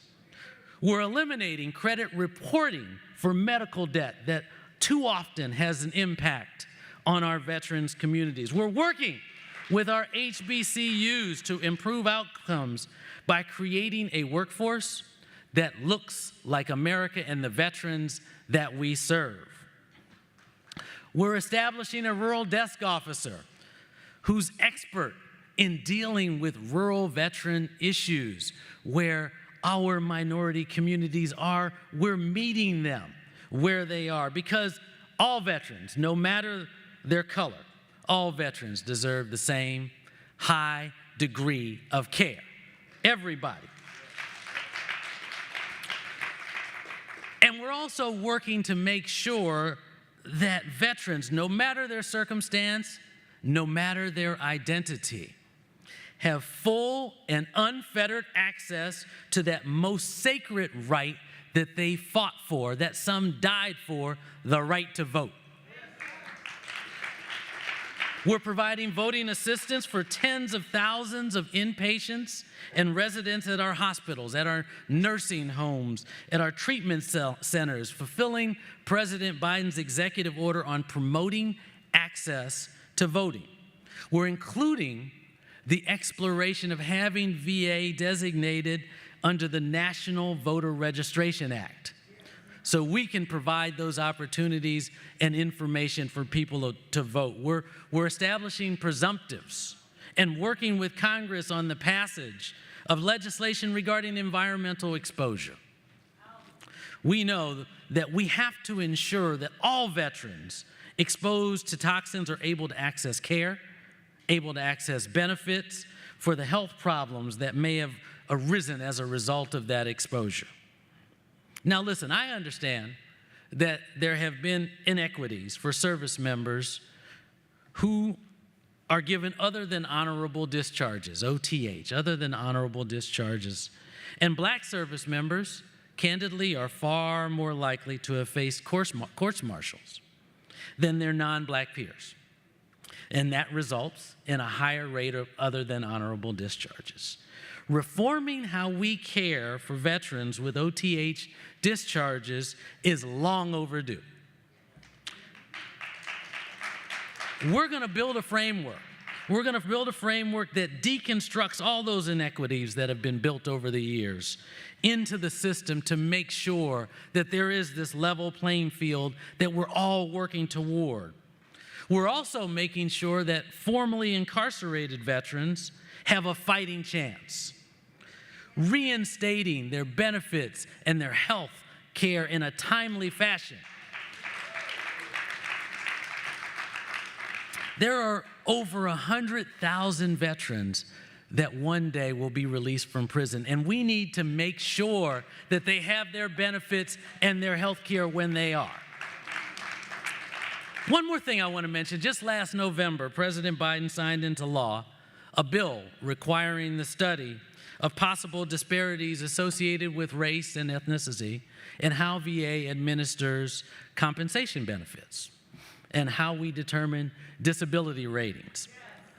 Now, the results of that study aren't due for several more months. But we're not waiting for those results to act. We already know.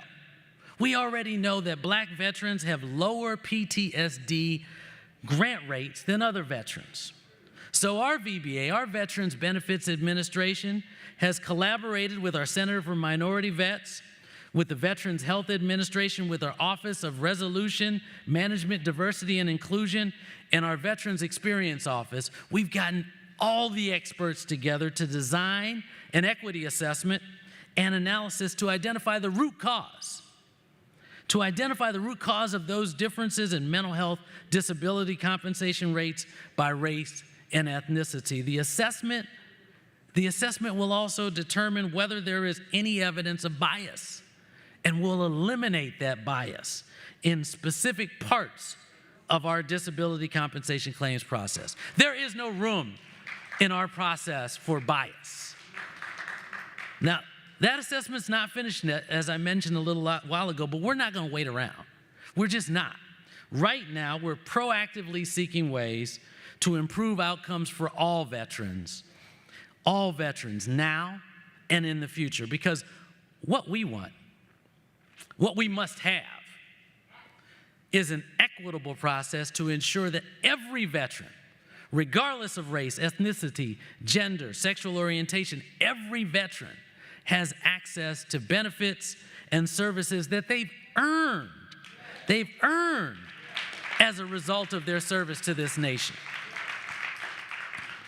You know, President Biden said that weapons of war and the nature of injuries they inflict don't differentiate based on race. And the type of disabilities our veterans carry with them don't differentiate based on race. And neither should we. That's exactly right. We're making sure that decisions we make at VA are equitable and fair across the board for all veterans. So I'll end where I started. For too long, too many Americans have fought here and abroad only to have to fight those same battles for those rights that they protected for all of us when they were fighting in America's wars, fight those same battles when they come home. That can't happen anymore. The freedoms that we enjoy, those rights guaranteed in our country's founding documents and provided and protected by service members across the board, as diverse as the face of America and the veterans who preceded them, those freedoms must be protected for all of us. All of our veterans deserve equal, equitable, high-quality health care, timely health care, earned benefits from their Department of Veterans Affairs, from your Department of Veterans Affairs. A department that must be inclusive, diverse, that must demonstrate equity, that must be equal and accessible for all of our veteran community, because the blessings of freedom, of liberty, of justice, of opportunity, they don't depend on the color of a service member's skin, but on the passion of a patriot's heart. And with your help at VA, we're going to keep our fundamental promises to those who served and sacrificed, to serve all veterans as well as they have served us. I thank you all for listening to me this morning. I thank you for having me. God bless our service members from all across the country and all across the globe. God bless our families and veterans' families and spouses, the caregivers, survivors, and may God continue to bless the United States of America. Thank you.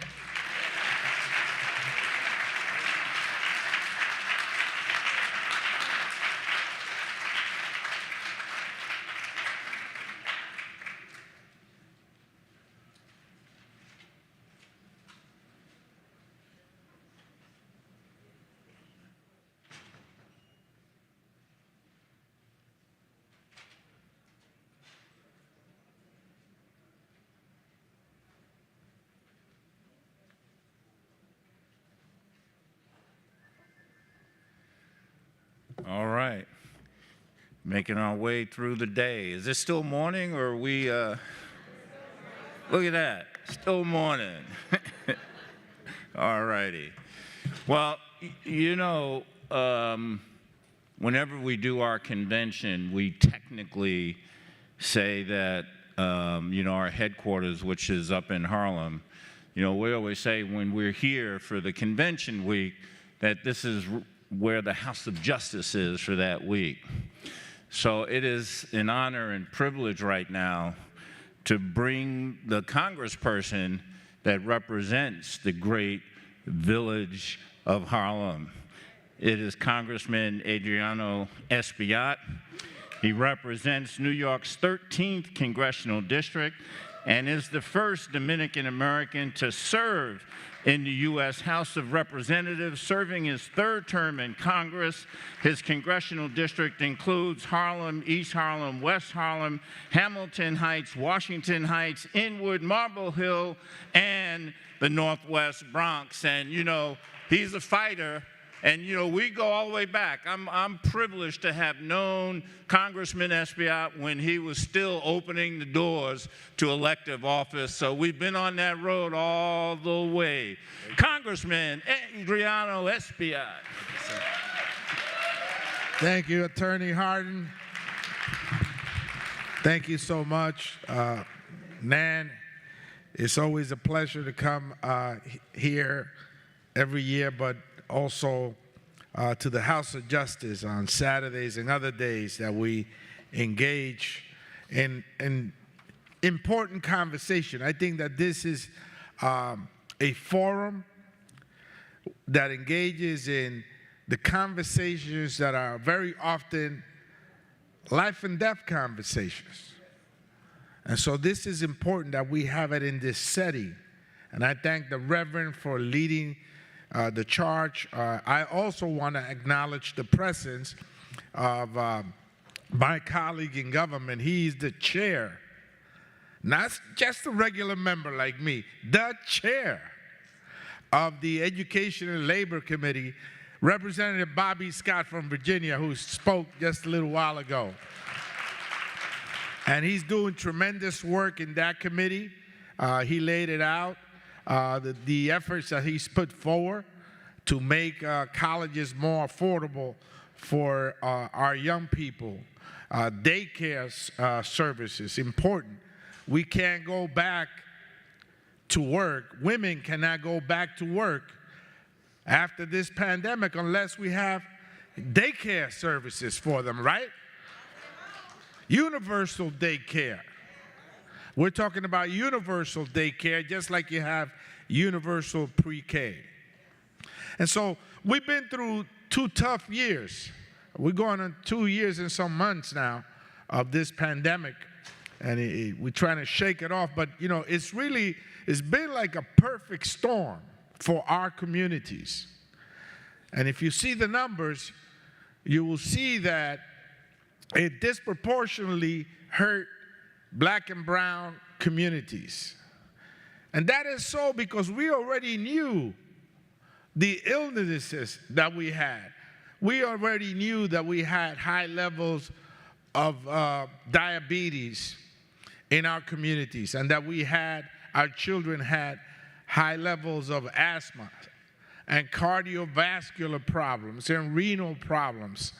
We know that these are the illnesses that plague us. The disparities, the health disparities promote these illnesses. And so when COVID came in, it was those illnesses that took us out, that killed many of us.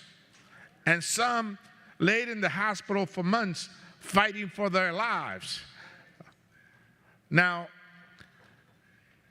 Mr. Scott just said a little while ago that we passed legislation to cap insulin at $35 a month.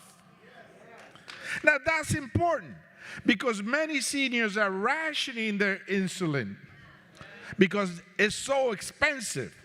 And so this perfect storm, this COVID pandemic, probably the crisis of our lifetime, reveal what we already knew, the disparities that exist in the healthcare system. But also our businesses got hit hard. 53% of Black-owned businesses have seen a major reduction in revenue after the pandemic. 43% of Latino businesses have seen a major, half of their earnings drop. It's a perfect storm. So it shows that we weren't healthy.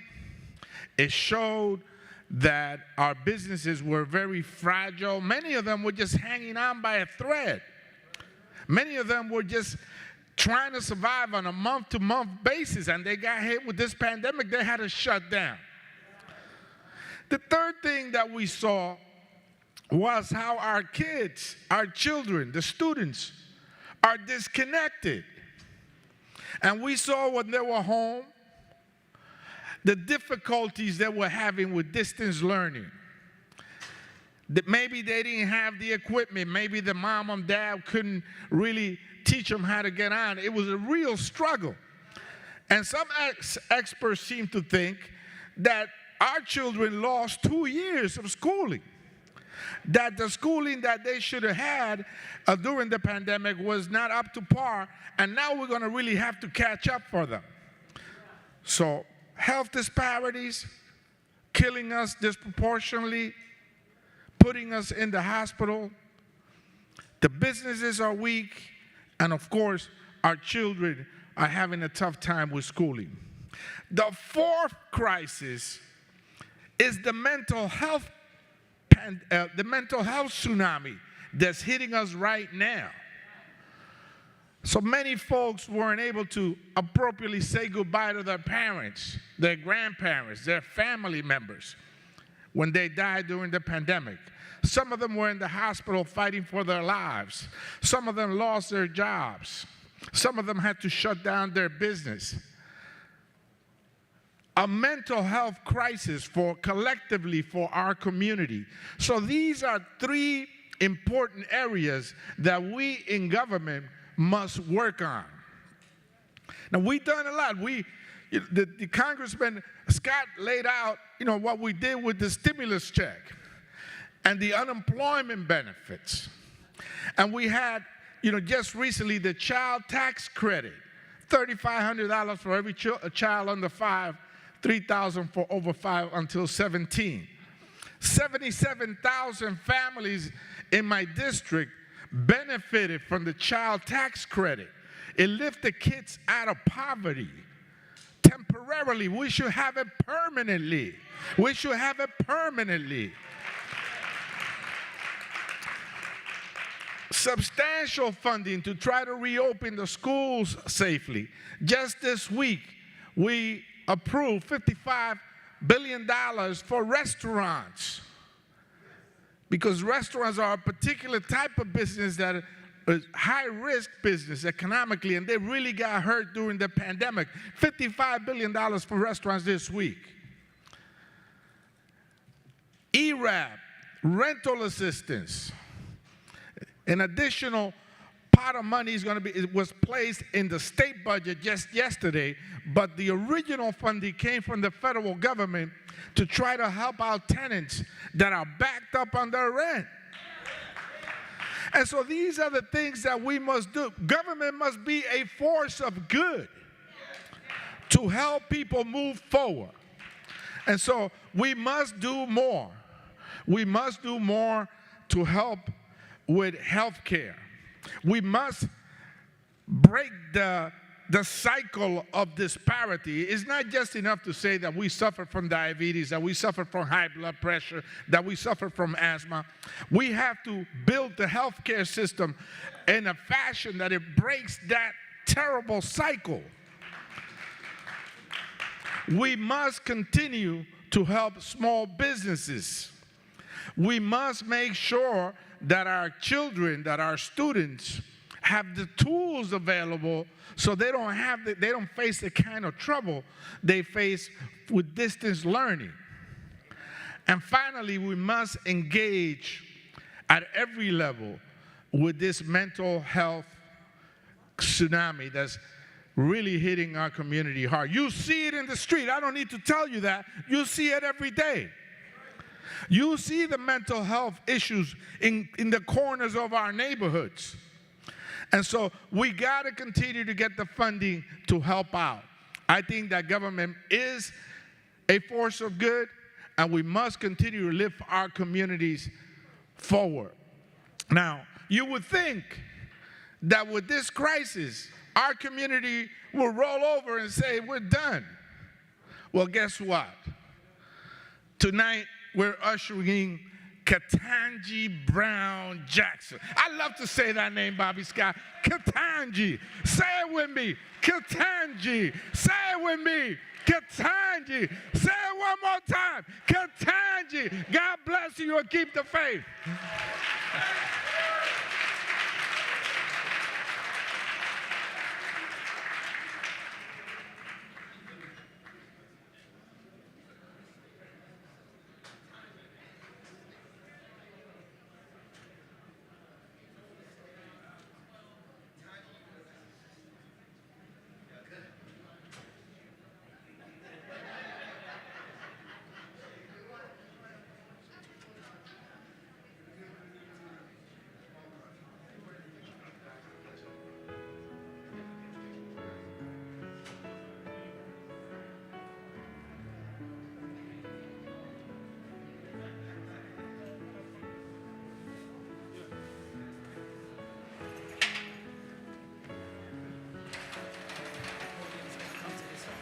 All right. That's it. Okay.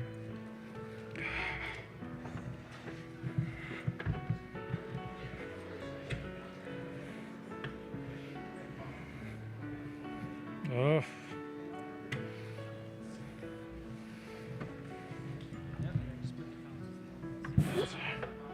You want it sideways or straight?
One, two.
All right, how we doing? Yeah, give yourselves a big hand. All right, we're going to move into our panel, and to introduce our panel and who will be moderating the panel. He's a advisor to the National Action Network and to the Reverend Dr. Al Sharpton. He's also a professor at Trinity Washington University in our nation's capital. He's a dear friend to so many of us here at National Action Network, and he was also at the AM News once, so you know his roots are somewhat here too. Let's give a great welcome to Dr. Jamal Watson.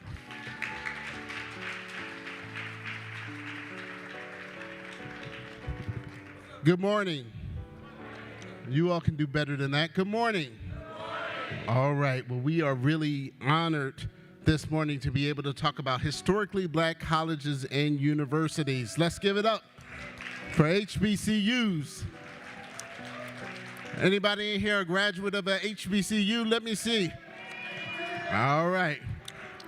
Before we get into our panel discussion, and we had to pivot a little bit because some of our panelists were not able to make it because of, again, the confirmation or the nomination of Justice Ketanji Brown Jackson, but we were still able to have a number of individuals here with us, and we're just going to move forward. But before we get into our discussion, I want to introduce the president and CEO of the Thurgood Marshall College Fund, Dr. Harry L. Williams. Dr. Williams was the former president. Now he's the president emeritus of Delaware State University. So join me in welcoming Dr. Harry L. Williams.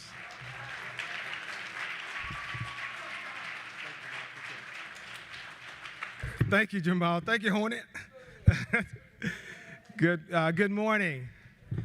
It is an honor to be here with you today, and I'm so delighted that we're going to have this very important conversation about historically black colleges and universities in our country and the role that they have played in terms of shaping the black middle class as we know it today. We're celebrating Ketanji Brown Jackson. There would be no Ketanji Brown Jackson if it wasn't for an HBCU. Let me be clear on that. Both of her parents graduated from HBCUs. There would be no Thurgood Marshall if it wasn't for an HBCU. I represent the Thurgood Marshall College Fund, an organization that represents the 47 publicly supported historically black colleges and universities and public HBCUs in this country. Medgar Evers is part of our organization, along with York College is a part of our organization. We work collaboratively with the United Negro College Fund, which is led by Michael Lomax, who could not make it today because of a conflict. He would have been here. We partnered together, we worked together, and we also work with NAFIO, Leslie Basserville, Dr. Basserville, who is in Washington, that's going to be attending a ceremony today honoring the new Supreme Court Justice. So we are all colleagues working together to continue to support historically black colleges and universities in this country. And I was just so honored to follow Congressman Bobby Scott. And the reason why it's such a privilege to follow someone like Congressman Bobby Scott, because he's in the room. He's in the room. So when we come to Congressman Bobby Scott, we don't have to take an hour to explain to him what an HBCU is. Automatically, we come into his office and he opened the doors and said, let's see what we can do to help HBCUs.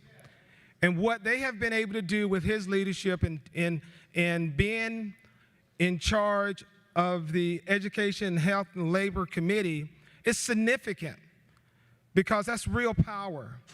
As he stated, HBCUs have benefited more, he said, in the last 10 to 12 years. I'm going to say ever, in terms of support, ever. We received in the last 2 years over $5 billion from the federal government. $5 billion.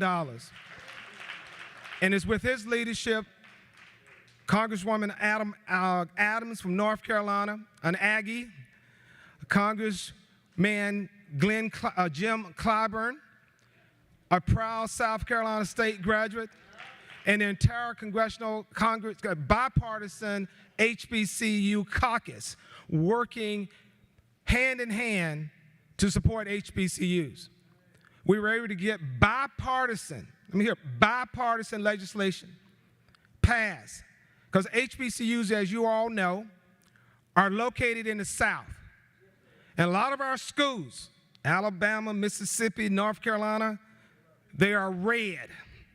So therefore, we have to have the support of members from those different parties. Thurgood Marshall is a bipartisan organization. We work with both parties. We work with both sides. And we've been able to get legislation passed with the support on both sides of the aisle. But since this new administration has been in place, they have been unapologetically talking about HBCUs. Unapologetically talking about HBCUs and not running away from the issue. Starting with the Vice President of the United States, Kamala Harris, who is a proud HBCU graduate. She doesn't run from that label. She's a proud sorority sister of the Divine Nine. She doesn't run away from that label. So people are paying attention, and we are benefiting from those successes. The Thurgood Marshall College Fund was created 35 years ago when our founder, Dr. N. Joyce Payne, had a vision to create an organization that would support the historically black colleges and publicly HBCUs in this country, and to be unapologetic in saying that we support black students. And that's what we do. We are the largest organization in America, representing 80% of the students who attend historically black colleges and universities. So I get up every single day excited about what I do, because when they see me, they know I represent black people, and I'm proud of that. And I don't run away from it. I don't hide from it. I let people know, because these are opportunities for our students. We get up focused on supporting black students so they can graduate and they can move forward and they can continue to excel at a high level. But the reality of this, over 90% of our students, 90% fall into a category where they need financial assistance. Their family income is less than $50,000 a year. Some of our universities cost more than $60,000 a year. So you do the math. So when Congressman Bobby Scott said that the Congress is working towards doubling Pell, that is a big deal. That is a big deal. And so we're excited about what is happening in this space. But when our founder was thinking about coming up with a name for this organization, she thought of only one name, and that was Justice Marshall. 35 years ago, our founder went to the Supreme Court and had a meeting with Thurgood Marshall. And sitting in his office, she asked him if he would lend his name to this organization. And he said to her, "Why should I lend my name to your organization?" And she reminded him that he was a two-time HBCU graduate, that he graduated at the top of his class at one of the oldest HBCUs in America, Lincoln University. And then he went on, he applied to get into the University of Maryland, but they said no because he was an African American. So then he went on to Howard University and graduated at the top of his class at Howard University.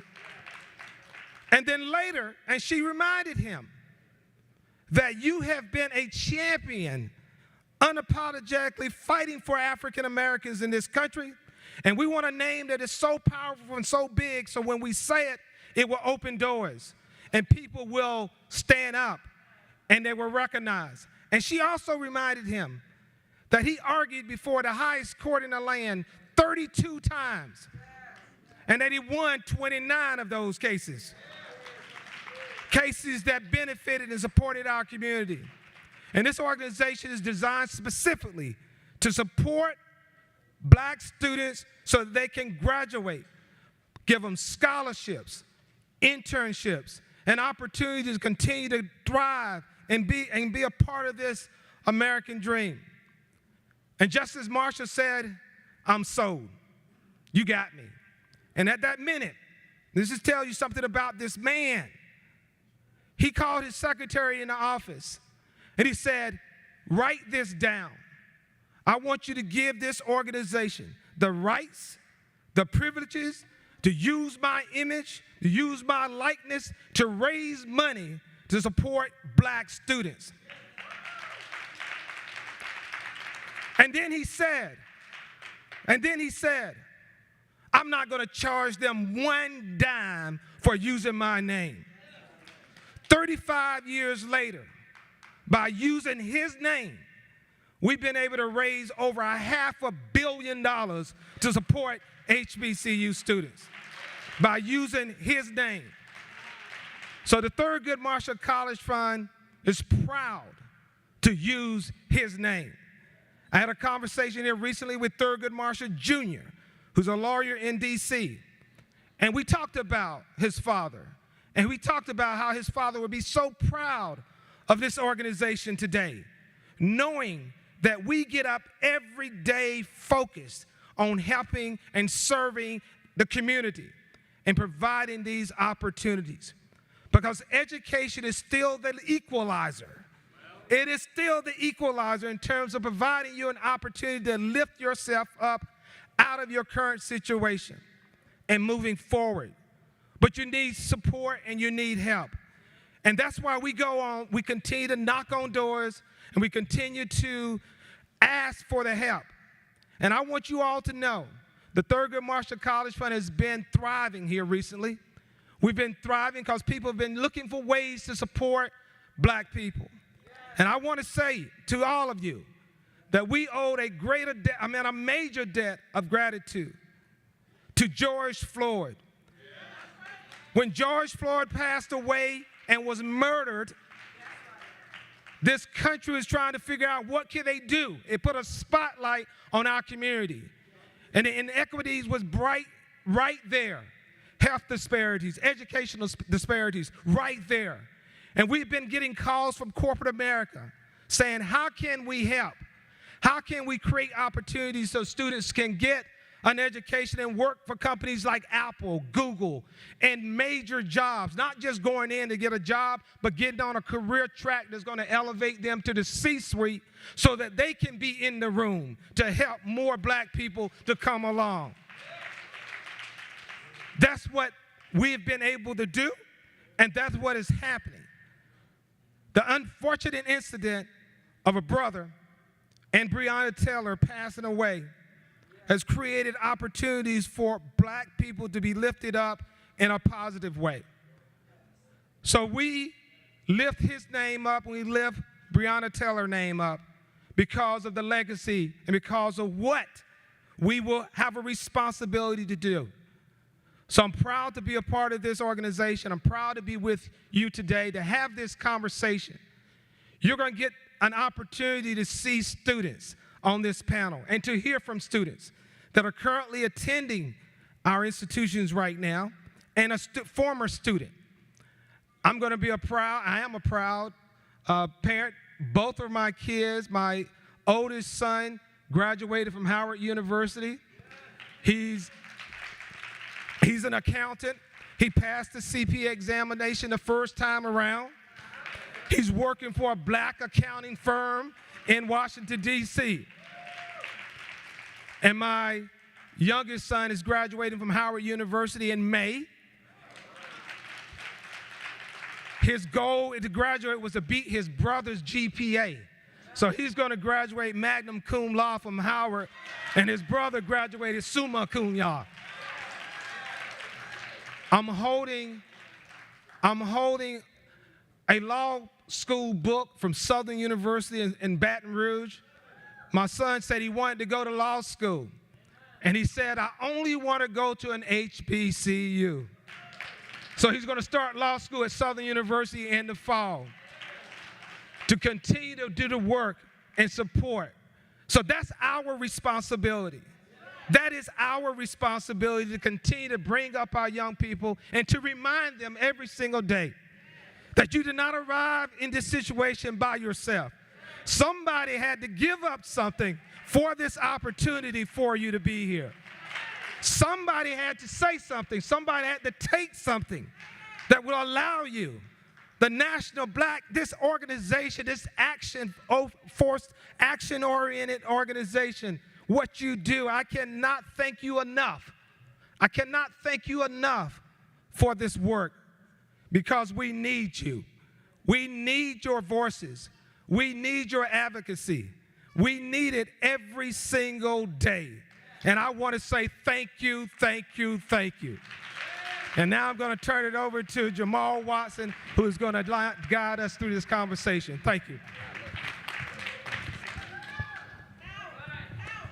Thank you so much, Dr. Williams. Let's give him another round of applause, please.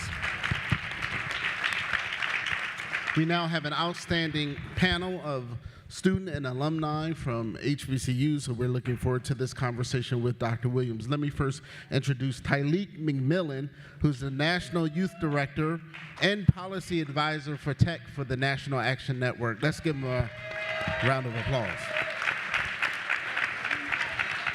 I'd like to also introduce next Pastor Marquez Ball, who is the clergy liaison for the National Action Network and a proud graduate of the Howard University Divinity School.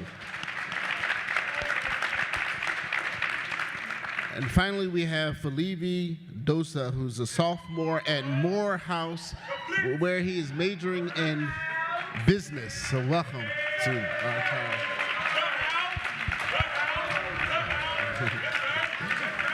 So let me start off with a very broad question, really for our student and our alums. Why did you choose an HBCU? We'll start with you, Felipe. All right, hello everyone. My name is Felipe. Shout out to my Morehouse brothers, by the way. For me, it all started actually with an HBCU tour with YMCA. During that time, I was a junior in high school. They were talking to me about SUNYs and CUNYs. Anybody that's not from New York, those are the public universities that they really push us to. And the reason why they push us to go to them is because they're the cheapest option. But at that time, I really wasn't looking into public institutions. And so with the HBCU tour, they gave it to me for free.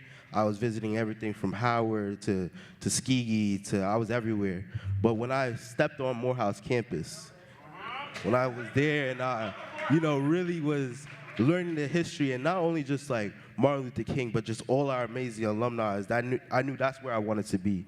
I wanted to have that brotherhood of, just meeting people who just went to my school and they automatically would help me with no matter what it was. That's when I knew that's where I wanted to be. That's exactly where I wanted to be. Tyleek, you're a graduate of North Carolina A&T. Aggie Pride. And also, you are a graduate of the Thurgood Marshall College Fund Leadership Institute. So tell me a little bit about why you decided an HBU. A&T, wow. Dear A&T, a monument indeed. So the reason why I chose A&T, I think first and foremost, when we think about the culture of what our HBCUs stand on, producing pioneers, as we look at the civil rights movement.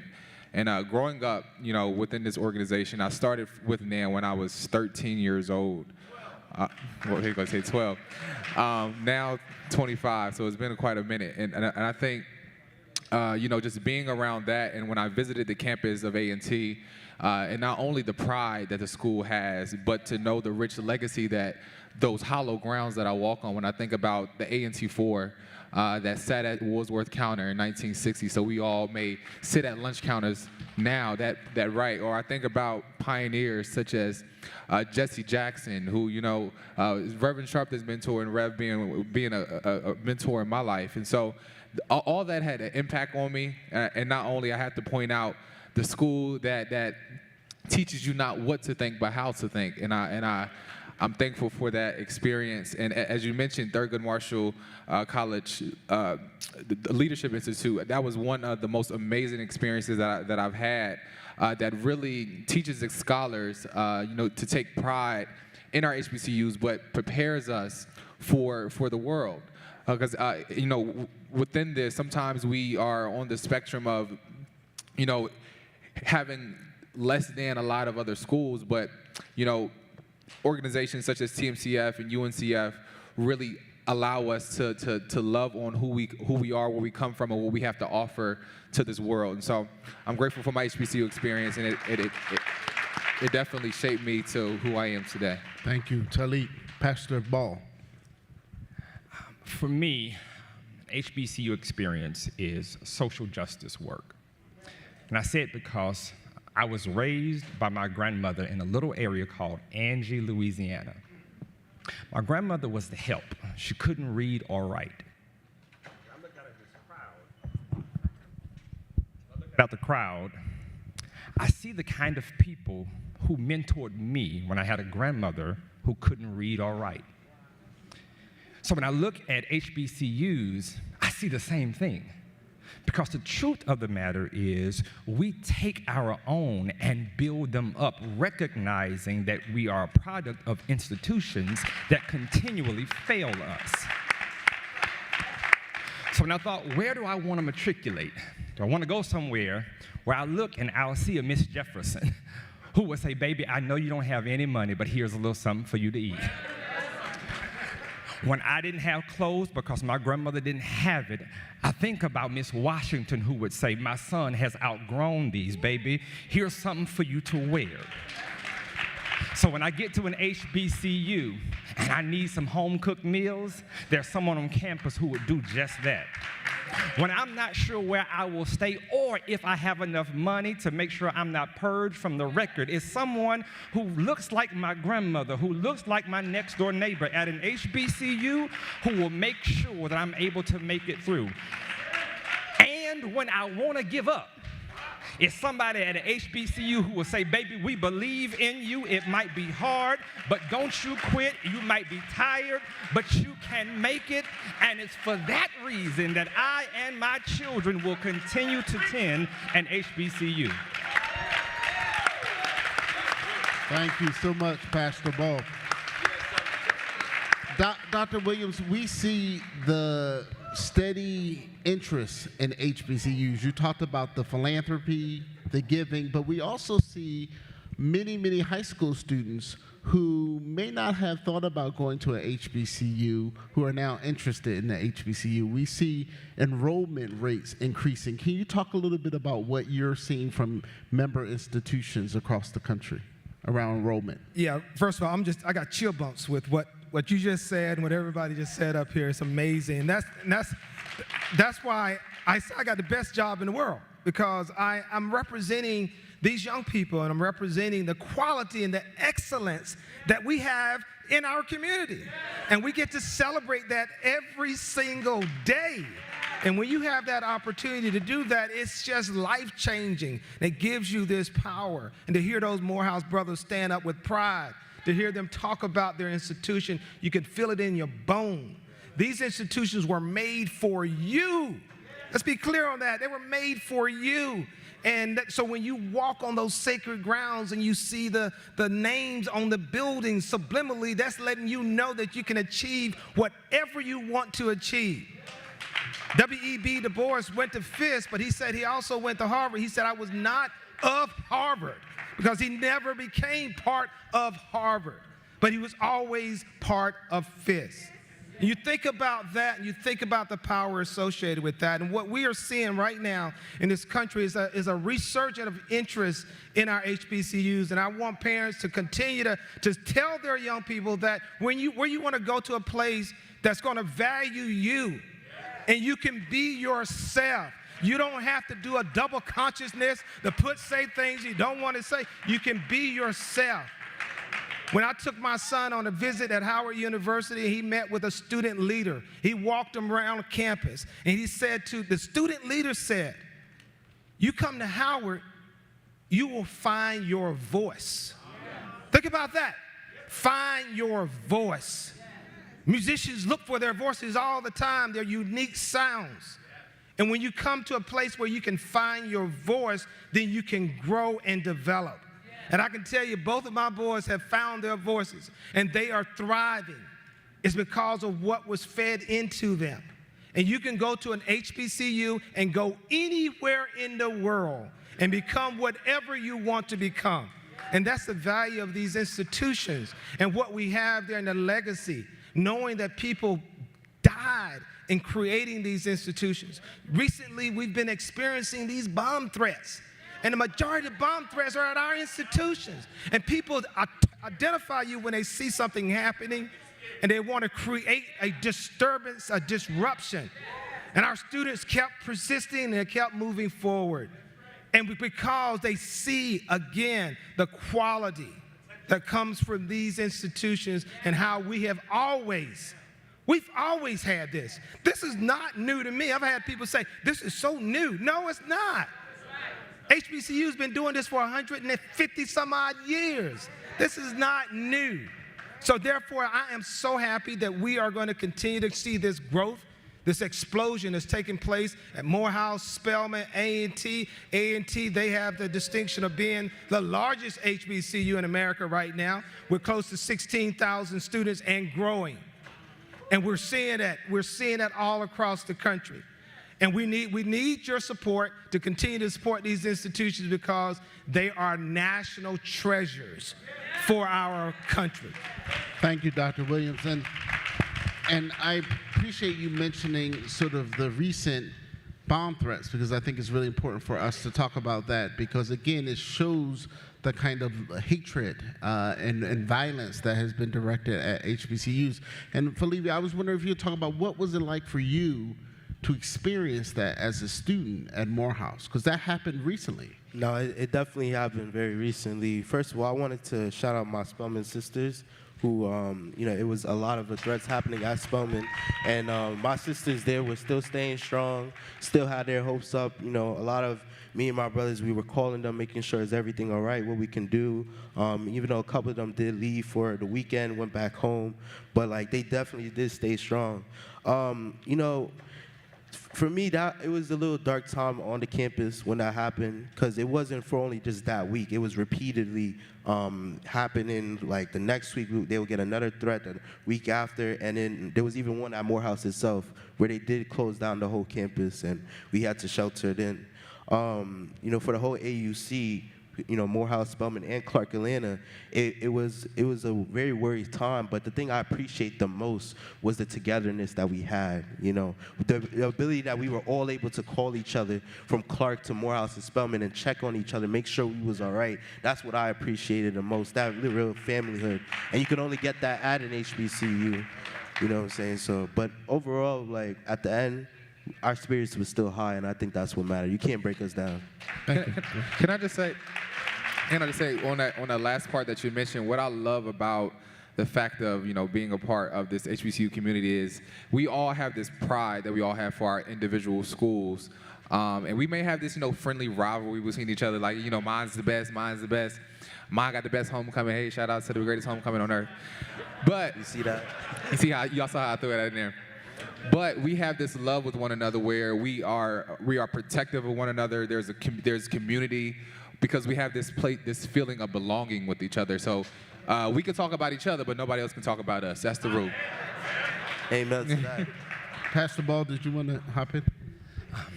My son is a freshman at Morehouse, and I remember getting the phone call, and Morehouse showed up on my phone. As a parent, I'm thinking, wait a minute, did the boy do something wrong? Then I get the message that it's a bomb threat. And I didn't sense fear. The reason I didn't sense fear is because he's insulated amongst his own. So one thing about us is we at least will look out for each other when we're under attack. I may have felt different if my son was on another campus, because on another campus, my son looks like a threat. But at Morehouse, he looks like one of us.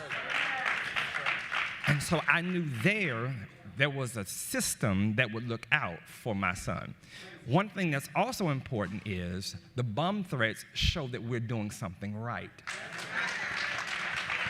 If you were not a problem, they wouldn't bother you.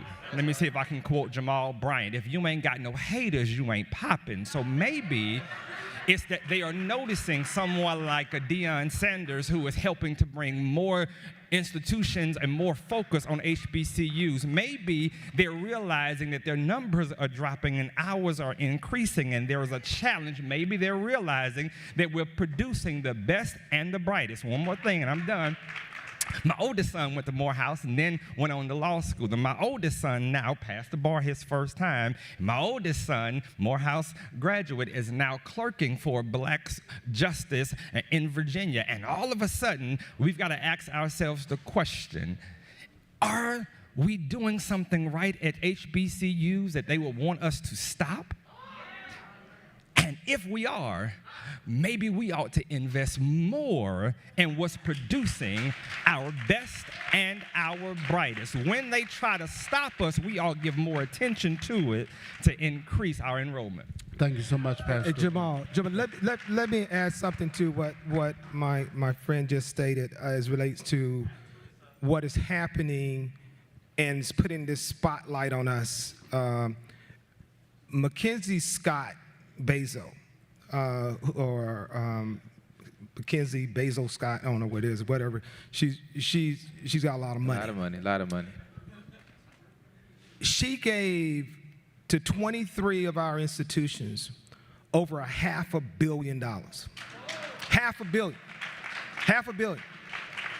Morehouse, A&T got $45 million. Morehouse got $20 million. Cash, money in the bank. And she was unapologetic as it relates to why she was giving it, because she made it very clear that we want to support excellence. And this is something that she did. No one has ever done this before. Actually, she's the largest single person ever in the history to give to HBCUs, one person. And the dollars, and I'm going to tell you how we get money from some people. Sometimes they put a lot of restrictions on it.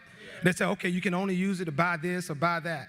She said, and because we talked to her at Thurgood Marshall and UNCF both, we all had conversations with them, and she said, I'm going to give it to you unrestricted. You use it for whatever you want to use it for. And then she said, I only want 3 reports for 3 years. And I want each report to come in, I only want it to be 1 page of you telling me what you did with the money. We have never had that type of giving that's been given to us. Everybody want to put all these restrictions, saying you do this, you do that, and we're going to come in, we're going to have a meeting with everybody. She said, I don't even want to meet with you. I don't even want to, my team is not even coming to see you, because you know what is best for your institution. So by me coming in and trying to tell you how to do it, it's going to be wrong. And that is why this haters are out there, because they're seeing this giving that is coming. Not only her, others have given too, but she was the one that really put a spotlight on HBCUs in terms of this unrestricted giving to our institution. No, that's important. That's important. Thank you so much, Dr. Williams. I want to get in maybe 2 more questions, and then, of course, open up some Q&A for the audience as well. And Dr. Williams, I want to start with you, and then we'll kind of work our way through the panel. And that is to ask you the impact that COVID has had on our institutions. We know that COVID has really devastated the entire world, and certainly higher ed in general, but talk about the specific impact that it's had on our HBCUs. Yeah, I'm going to be quick on this one because I could talk a long time on this, but the reality is that COVID played a critical, had a major impact on our institutions. It put a spotlight on, again, the inequities that exist. So when our students were told back in March, or actually March in 2020, when everybody was told that you got to shut down, and you got to leave, and you have to close. It was immediately. They say everything's got to go. And what happened was that we had students on our campuses, didn't have money to pay for a plane trip home, didn't have money to pay for their rent, didn't have money for different things. So we set up an emergency fund so the students could have access to funds so they can get home from that perspective. And then when they got home and when they went to this remote learning, a lot of our students and a lot of our faculty members hadn't been trained in the online teaching platform as it relates to how you deliver the courses. And in some places in our country, our students experience lack of technology from the Wi-Fi. That might seem simple to a lot of people, especially in a big city, but if you're in rural Alabama and you're at Alabama State, I talked to the president of Alabama State, he said 15% of his students didn't have Wi-Fi in their community. So therefore, in order for the professor to grade them, they had to do this old correspondence stuff where they had to write their paperwork and put it in the mail, and then have the professor catch the stuff, correct it, and mail it back to them. This is in 2022. And a lot of that happened. I can talk about Mississippi, North Carolina. There are places where students had to go back to their community, and they couldn't go to a Starbucks to get free Wi-Fi because everything was shut down. So therefore, we were able to the federal government stepped in. As I stated, that crisis put a spotlight on our institutions in terms of what some of the things that we currently don't have and we're getting now in terms of Wi-Fi connectivity, access to computers. Students, a lot of students, we take it for granted when thinking a child can have the latest laptop or whatever, and they didn't have it. And some faculty members didn't have it either. So that's what it did. It really created a major inequity that was put a lens there for our HBCUs. Yeah, Felipe, tell us a little bit about your experience as a student going through this pandemic. COVID really impacted me. When I got accepted, I'm a sophomore at Morehouse, so when my freshman year, I got accepted right in the middle of the pandemic. And there was a lot of uncertainty because of that, I lost a full scholarship to Morehouse because of the pandemic. But because of the community I was and because of the amazing alumni, my whole first year was not paid. I didn't pay for it. It came out of the help of great alumni, great mentors who told me that they're going to make sure I'm able to go to Morehouse. But also, thank you, my freshman class, Morehouse was able to provide everybody in my freshman class Chromebooks. Or no, my fault. It was Microsoft laptops, Surface tablets. That's what it was, Surface tablets. Our whole freshman class. Yeah, look, now they all remembering that. But just that, the fact that they were able to do it. I already had a laptop, but there was a lot of other students who was telling me, you know, they were going to just use their phone and just have to type everything up. But because Morehouse started that, it helped us dramatically, you know. But then when we got back onto campus, you know, because the pandemic is still there, it was kind of hard to restart everything. You know what I'm saying? Everybody's kind of slow trying to figure everything out. But I'll say this spring semester is I'm really feeling that HBCU feel, you know what I'm saying? And, you know, it still sucks because I feel my junior year, this is the first time I'm going to really experience my first homecoming. You know what I'm saying? And, you know, I sometimes wish, should I take the gap year, you know, so that I could still experience that full HBCU feel. But I feel Morehouse has definitely still given me the best that they can. And I'm still 100% grateful at the end of the day. Thank you. Pass the ball. I am privileged to serve as president of a small Bible college and seminary. I'm privileged to serve as the president of a small Bible college and seminary. And one thing we benefited from was the Higher Ed Relief Fund, which helped us get laptops, things of that nature. But as was mentioned, one of the challenges was access to broadband. One thing I want us to celebrate as National Action Network is my brother Tyleek, who's sitting here. You all may not know this, but Tyleek did a lot of work to push the FCC to make sure we expanded broadband access so that when a challenge like this happens, students are able to access broadband. Another thing, while my school was blessed to receive funds from Higher Ed Relief Fund, one thing we have to recognize is during this downturn, other institutions that had $1 billion and reserves were able to expand. While we are trying to get students laptops, they're building buildings because they have billions in endowment to live off of. So that's something we also need to address. So when we have crises, how we respond to it in that way. One other piece that's important, I was at an accreditation conference and another HBCU president was sharing that as they had to move students off campus, many of the students didn't want to leave. And they didn't want to leave because they ran from danger. And the HBCU campus was their safety net. And now the crisis was sending them back into danger, and they're saying, I don't know if I will make it back. So HBCUs, again, is social justice work because we're rescuing so many to make sure they can endure and live out their full expectancy. So COVID has highlighted a lot of things for HBCUs. Tariq, did you want to weigh in?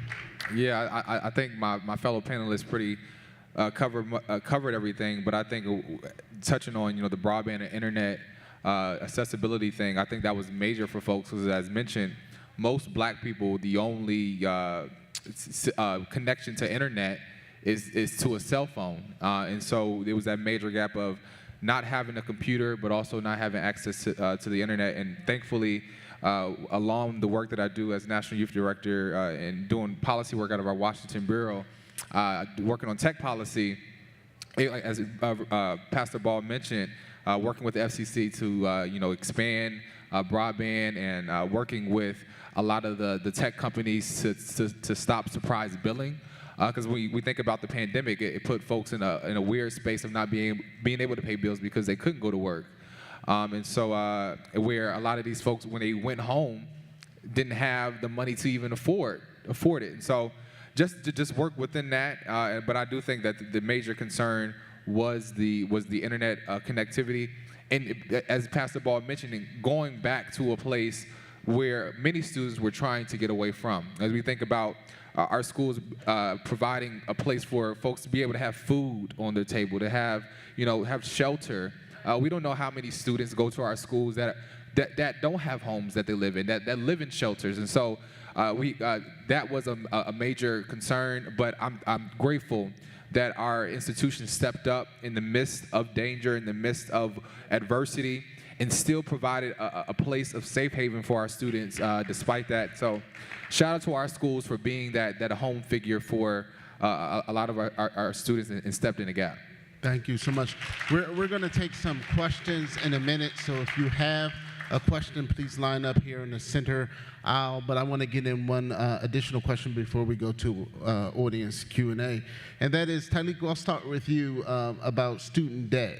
One of the things that, of course, Congressman Scott mentioned, and Dr. Williams, you also noted, was the doubling of the Pell Grant and how important that is. But there's also been a move to try to cancel student debt. And I know, Tyleek, you've been very involved in that. So can you talk a little bit about that?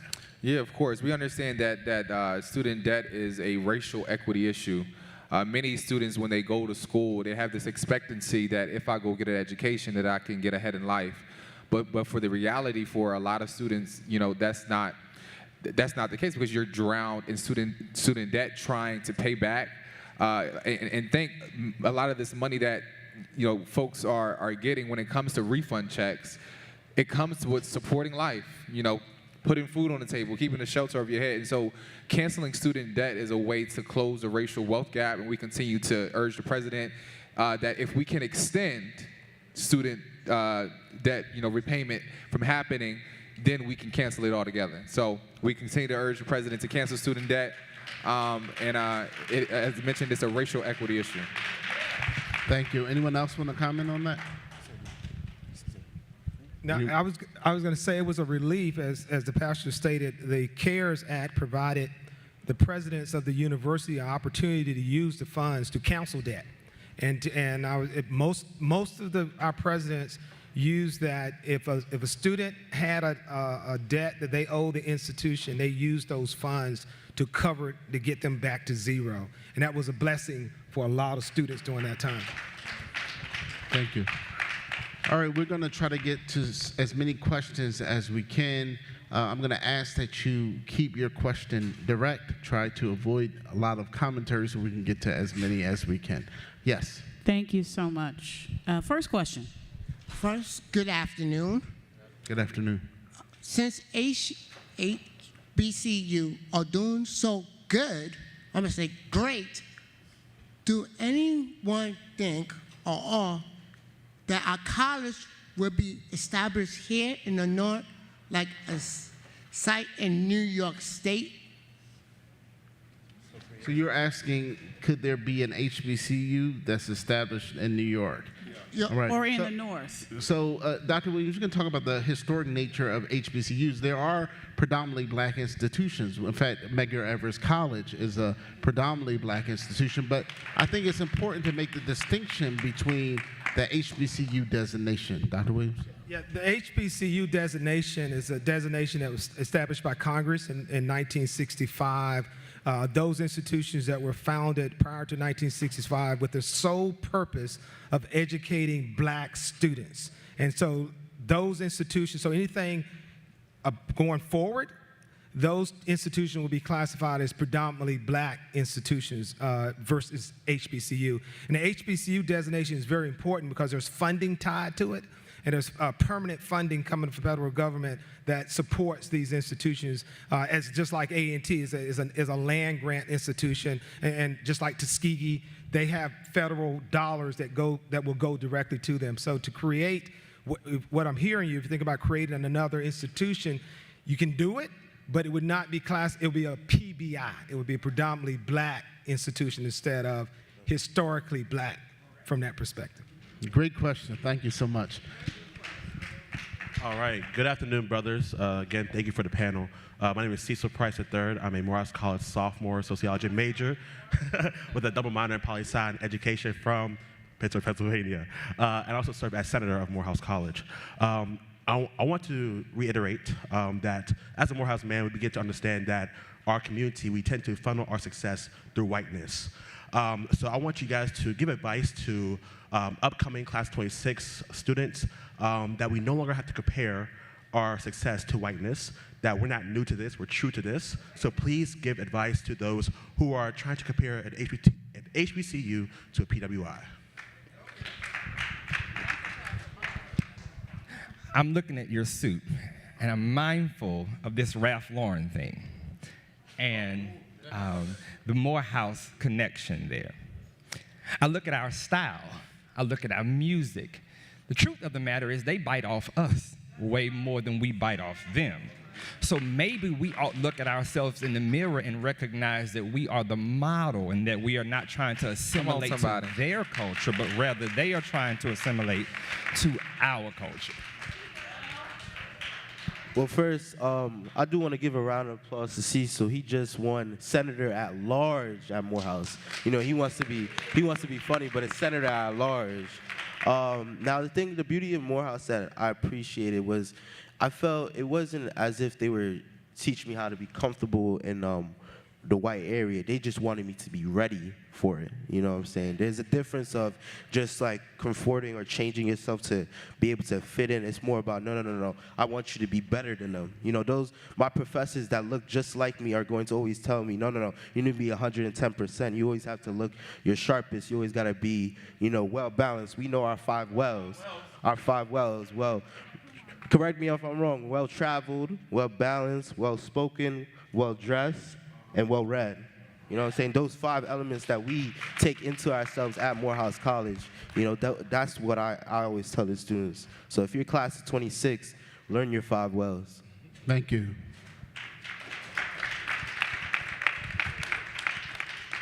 Good afternoon. Just want to thank you guys for being here and all that you're contributing. It warms my heart to see this.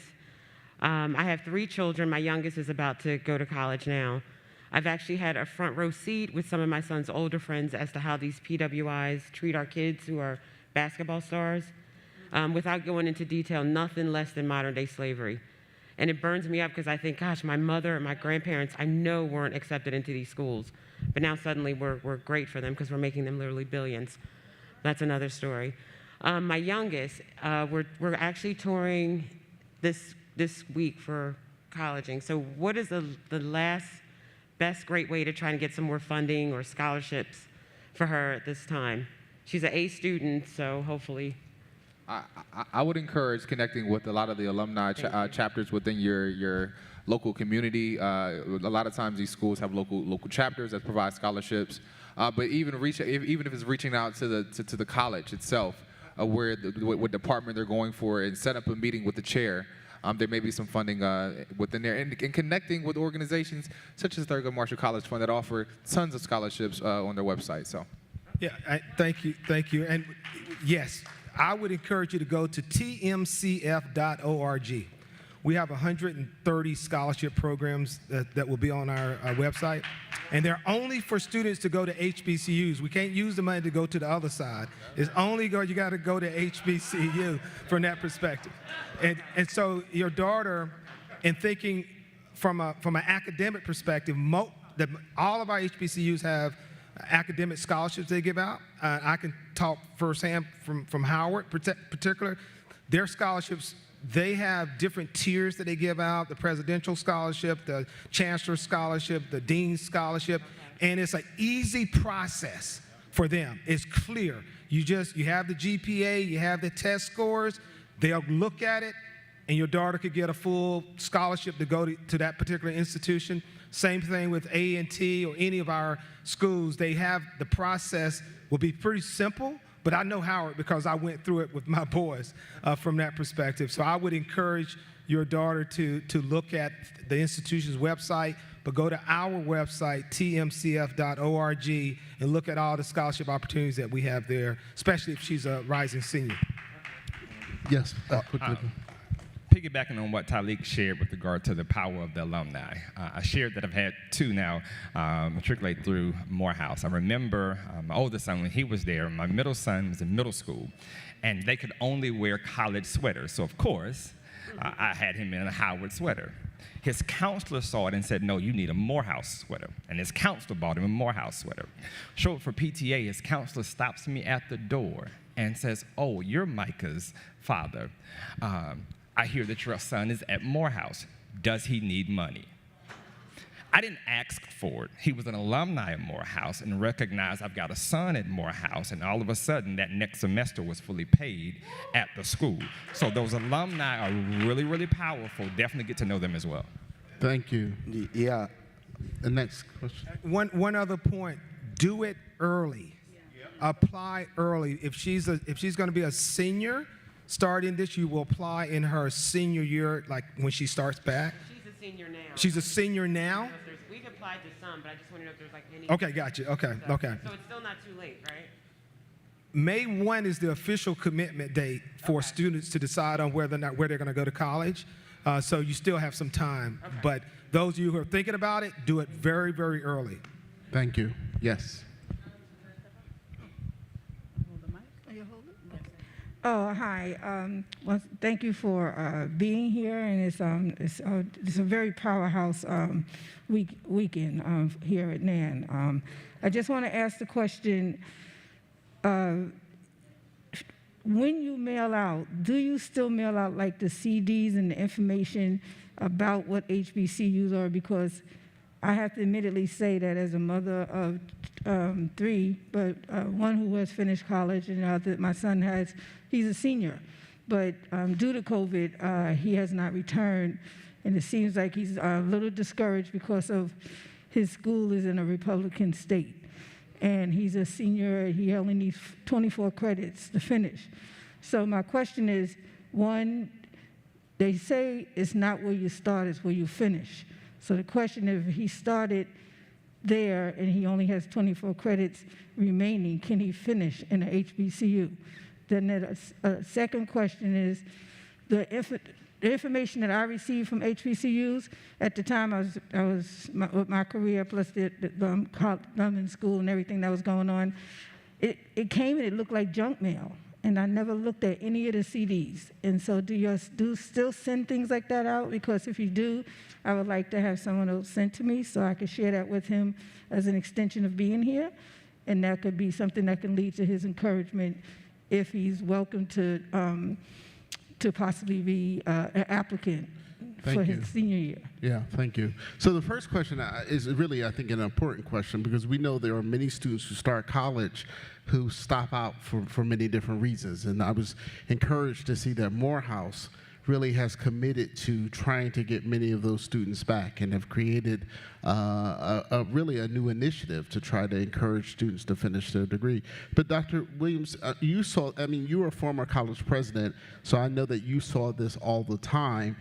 What can be done to encourage those students who started their education and stopped out maybe for financial reasons or other reasons to finally come back and earn the degree? Because without a degree, right, you paid a lot of money, but there's no credential. A lot of our HBCUs they have programs what they call Recruit Back, and they're trying to get the students back into the institutions. So every last one of our HBCUs will have transfer programs. So your 24 credits, you would have your son or daughter to submit those credits to the institution to evaluate so they don't lose those credits if it came from another four-year institution, regardless of if it's a predominantly white, those credits still will transfer over because all of our schools are fully accredited from that perspective. So I would encourage your son or daughter to look at the different websites around. A lot of our schools are not sending out mailers or CDs. They're using a lot of social media to get their word out as it relates to the institution and what you would need to have in order to get in. We'll get, yes. Yeah, and so it is a little secret at Morehouse. When Martin Luther King went to our school, he was a C student, and he actually failed speech at Morehouse College. You know, my first semester at Morehouse, I'm gonna be honest, I didn't do that well, and an alumni told me that. So for your son, don't let him be discouraged. You know what I'm saying? Martin Luther King, who was probably the best person to give a speech, failed speech at Morehouse. So for him, he just has to keep on going. You know what I'm saying? Just keep on going. He's gonna make it out. Thank you.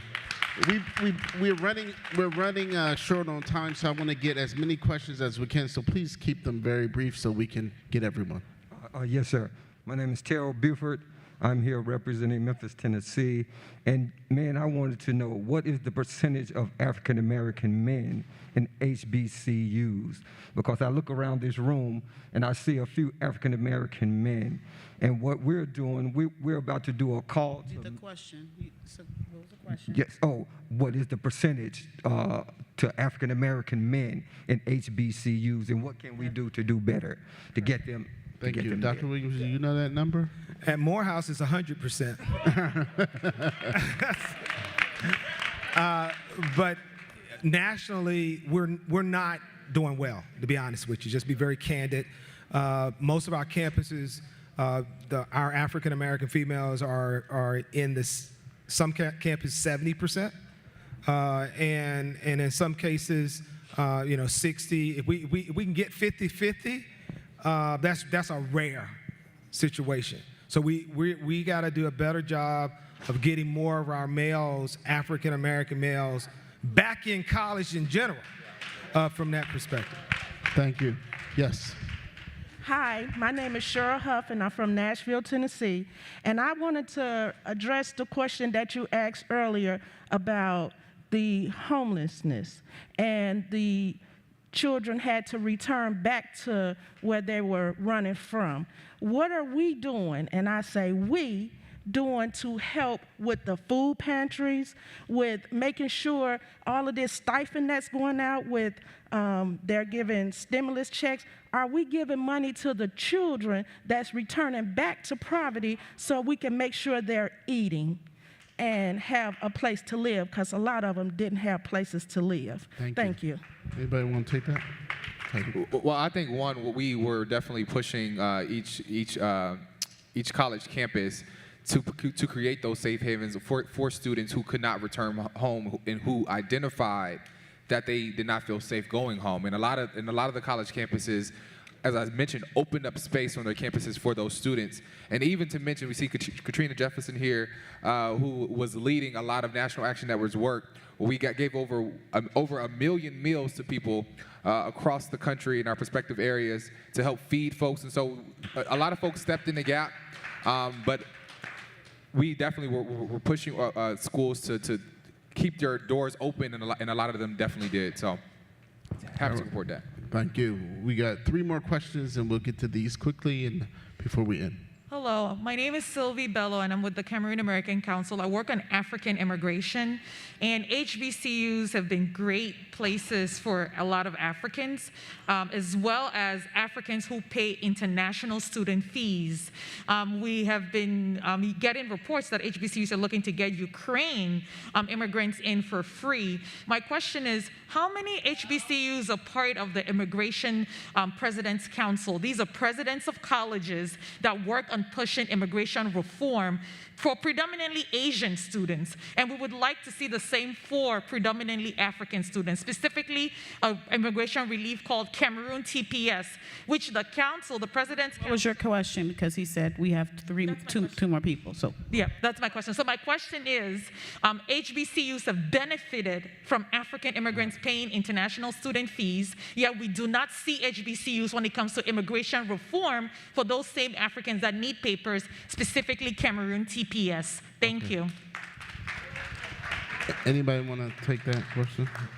No? So, I mean, again, I think you're raising awareness here, and I think that's really helpful, and it's something that I think maybe we should look into more. So, yes. Morning, sir. My name is Robert Cordell, and I'm from Rocky Mount, North Carolina. I got a BS degree from Winston-Salem State University and a master's degree from Virginia State University. And I've been a public school teacher and a substitute teacher for over 45 years. Okay, my question is there any movement to teach our kids how to get a job, how to keep a job, and the power of money? That's a big question. I'll try to be very quick. You're a Trojan and you're a Ram, both of them. And yes, that's what we do at TMCF. And this is a perfect example of the students that we work with in helping them with their professional skills as it relates to, because a large percentage of our students will be classified as first generation and then first generation corporate. So in order to go into corporate America, we do programs designed specifically to help educate our students on the life inside of corporate America. And we have leadership conferences. We have programs that work with what we call soft skills to kind of help students integrate and navigate the different processes. So that's part of the program that we do at TMCF, and I would encourage anybody, again, to go to our website, and you'll see some of those programs listed there. We have the largest student leadership conference in the world, and this young man was part of it. He can tell we bring in more than 600 of our HBCU students from all over the country. New York City is going to be this year where we're going to host it. Previously, we've been in Washington, D.C., and those students come in and meet with corporations and companies, and they talk about life skills. Thank you. Final question.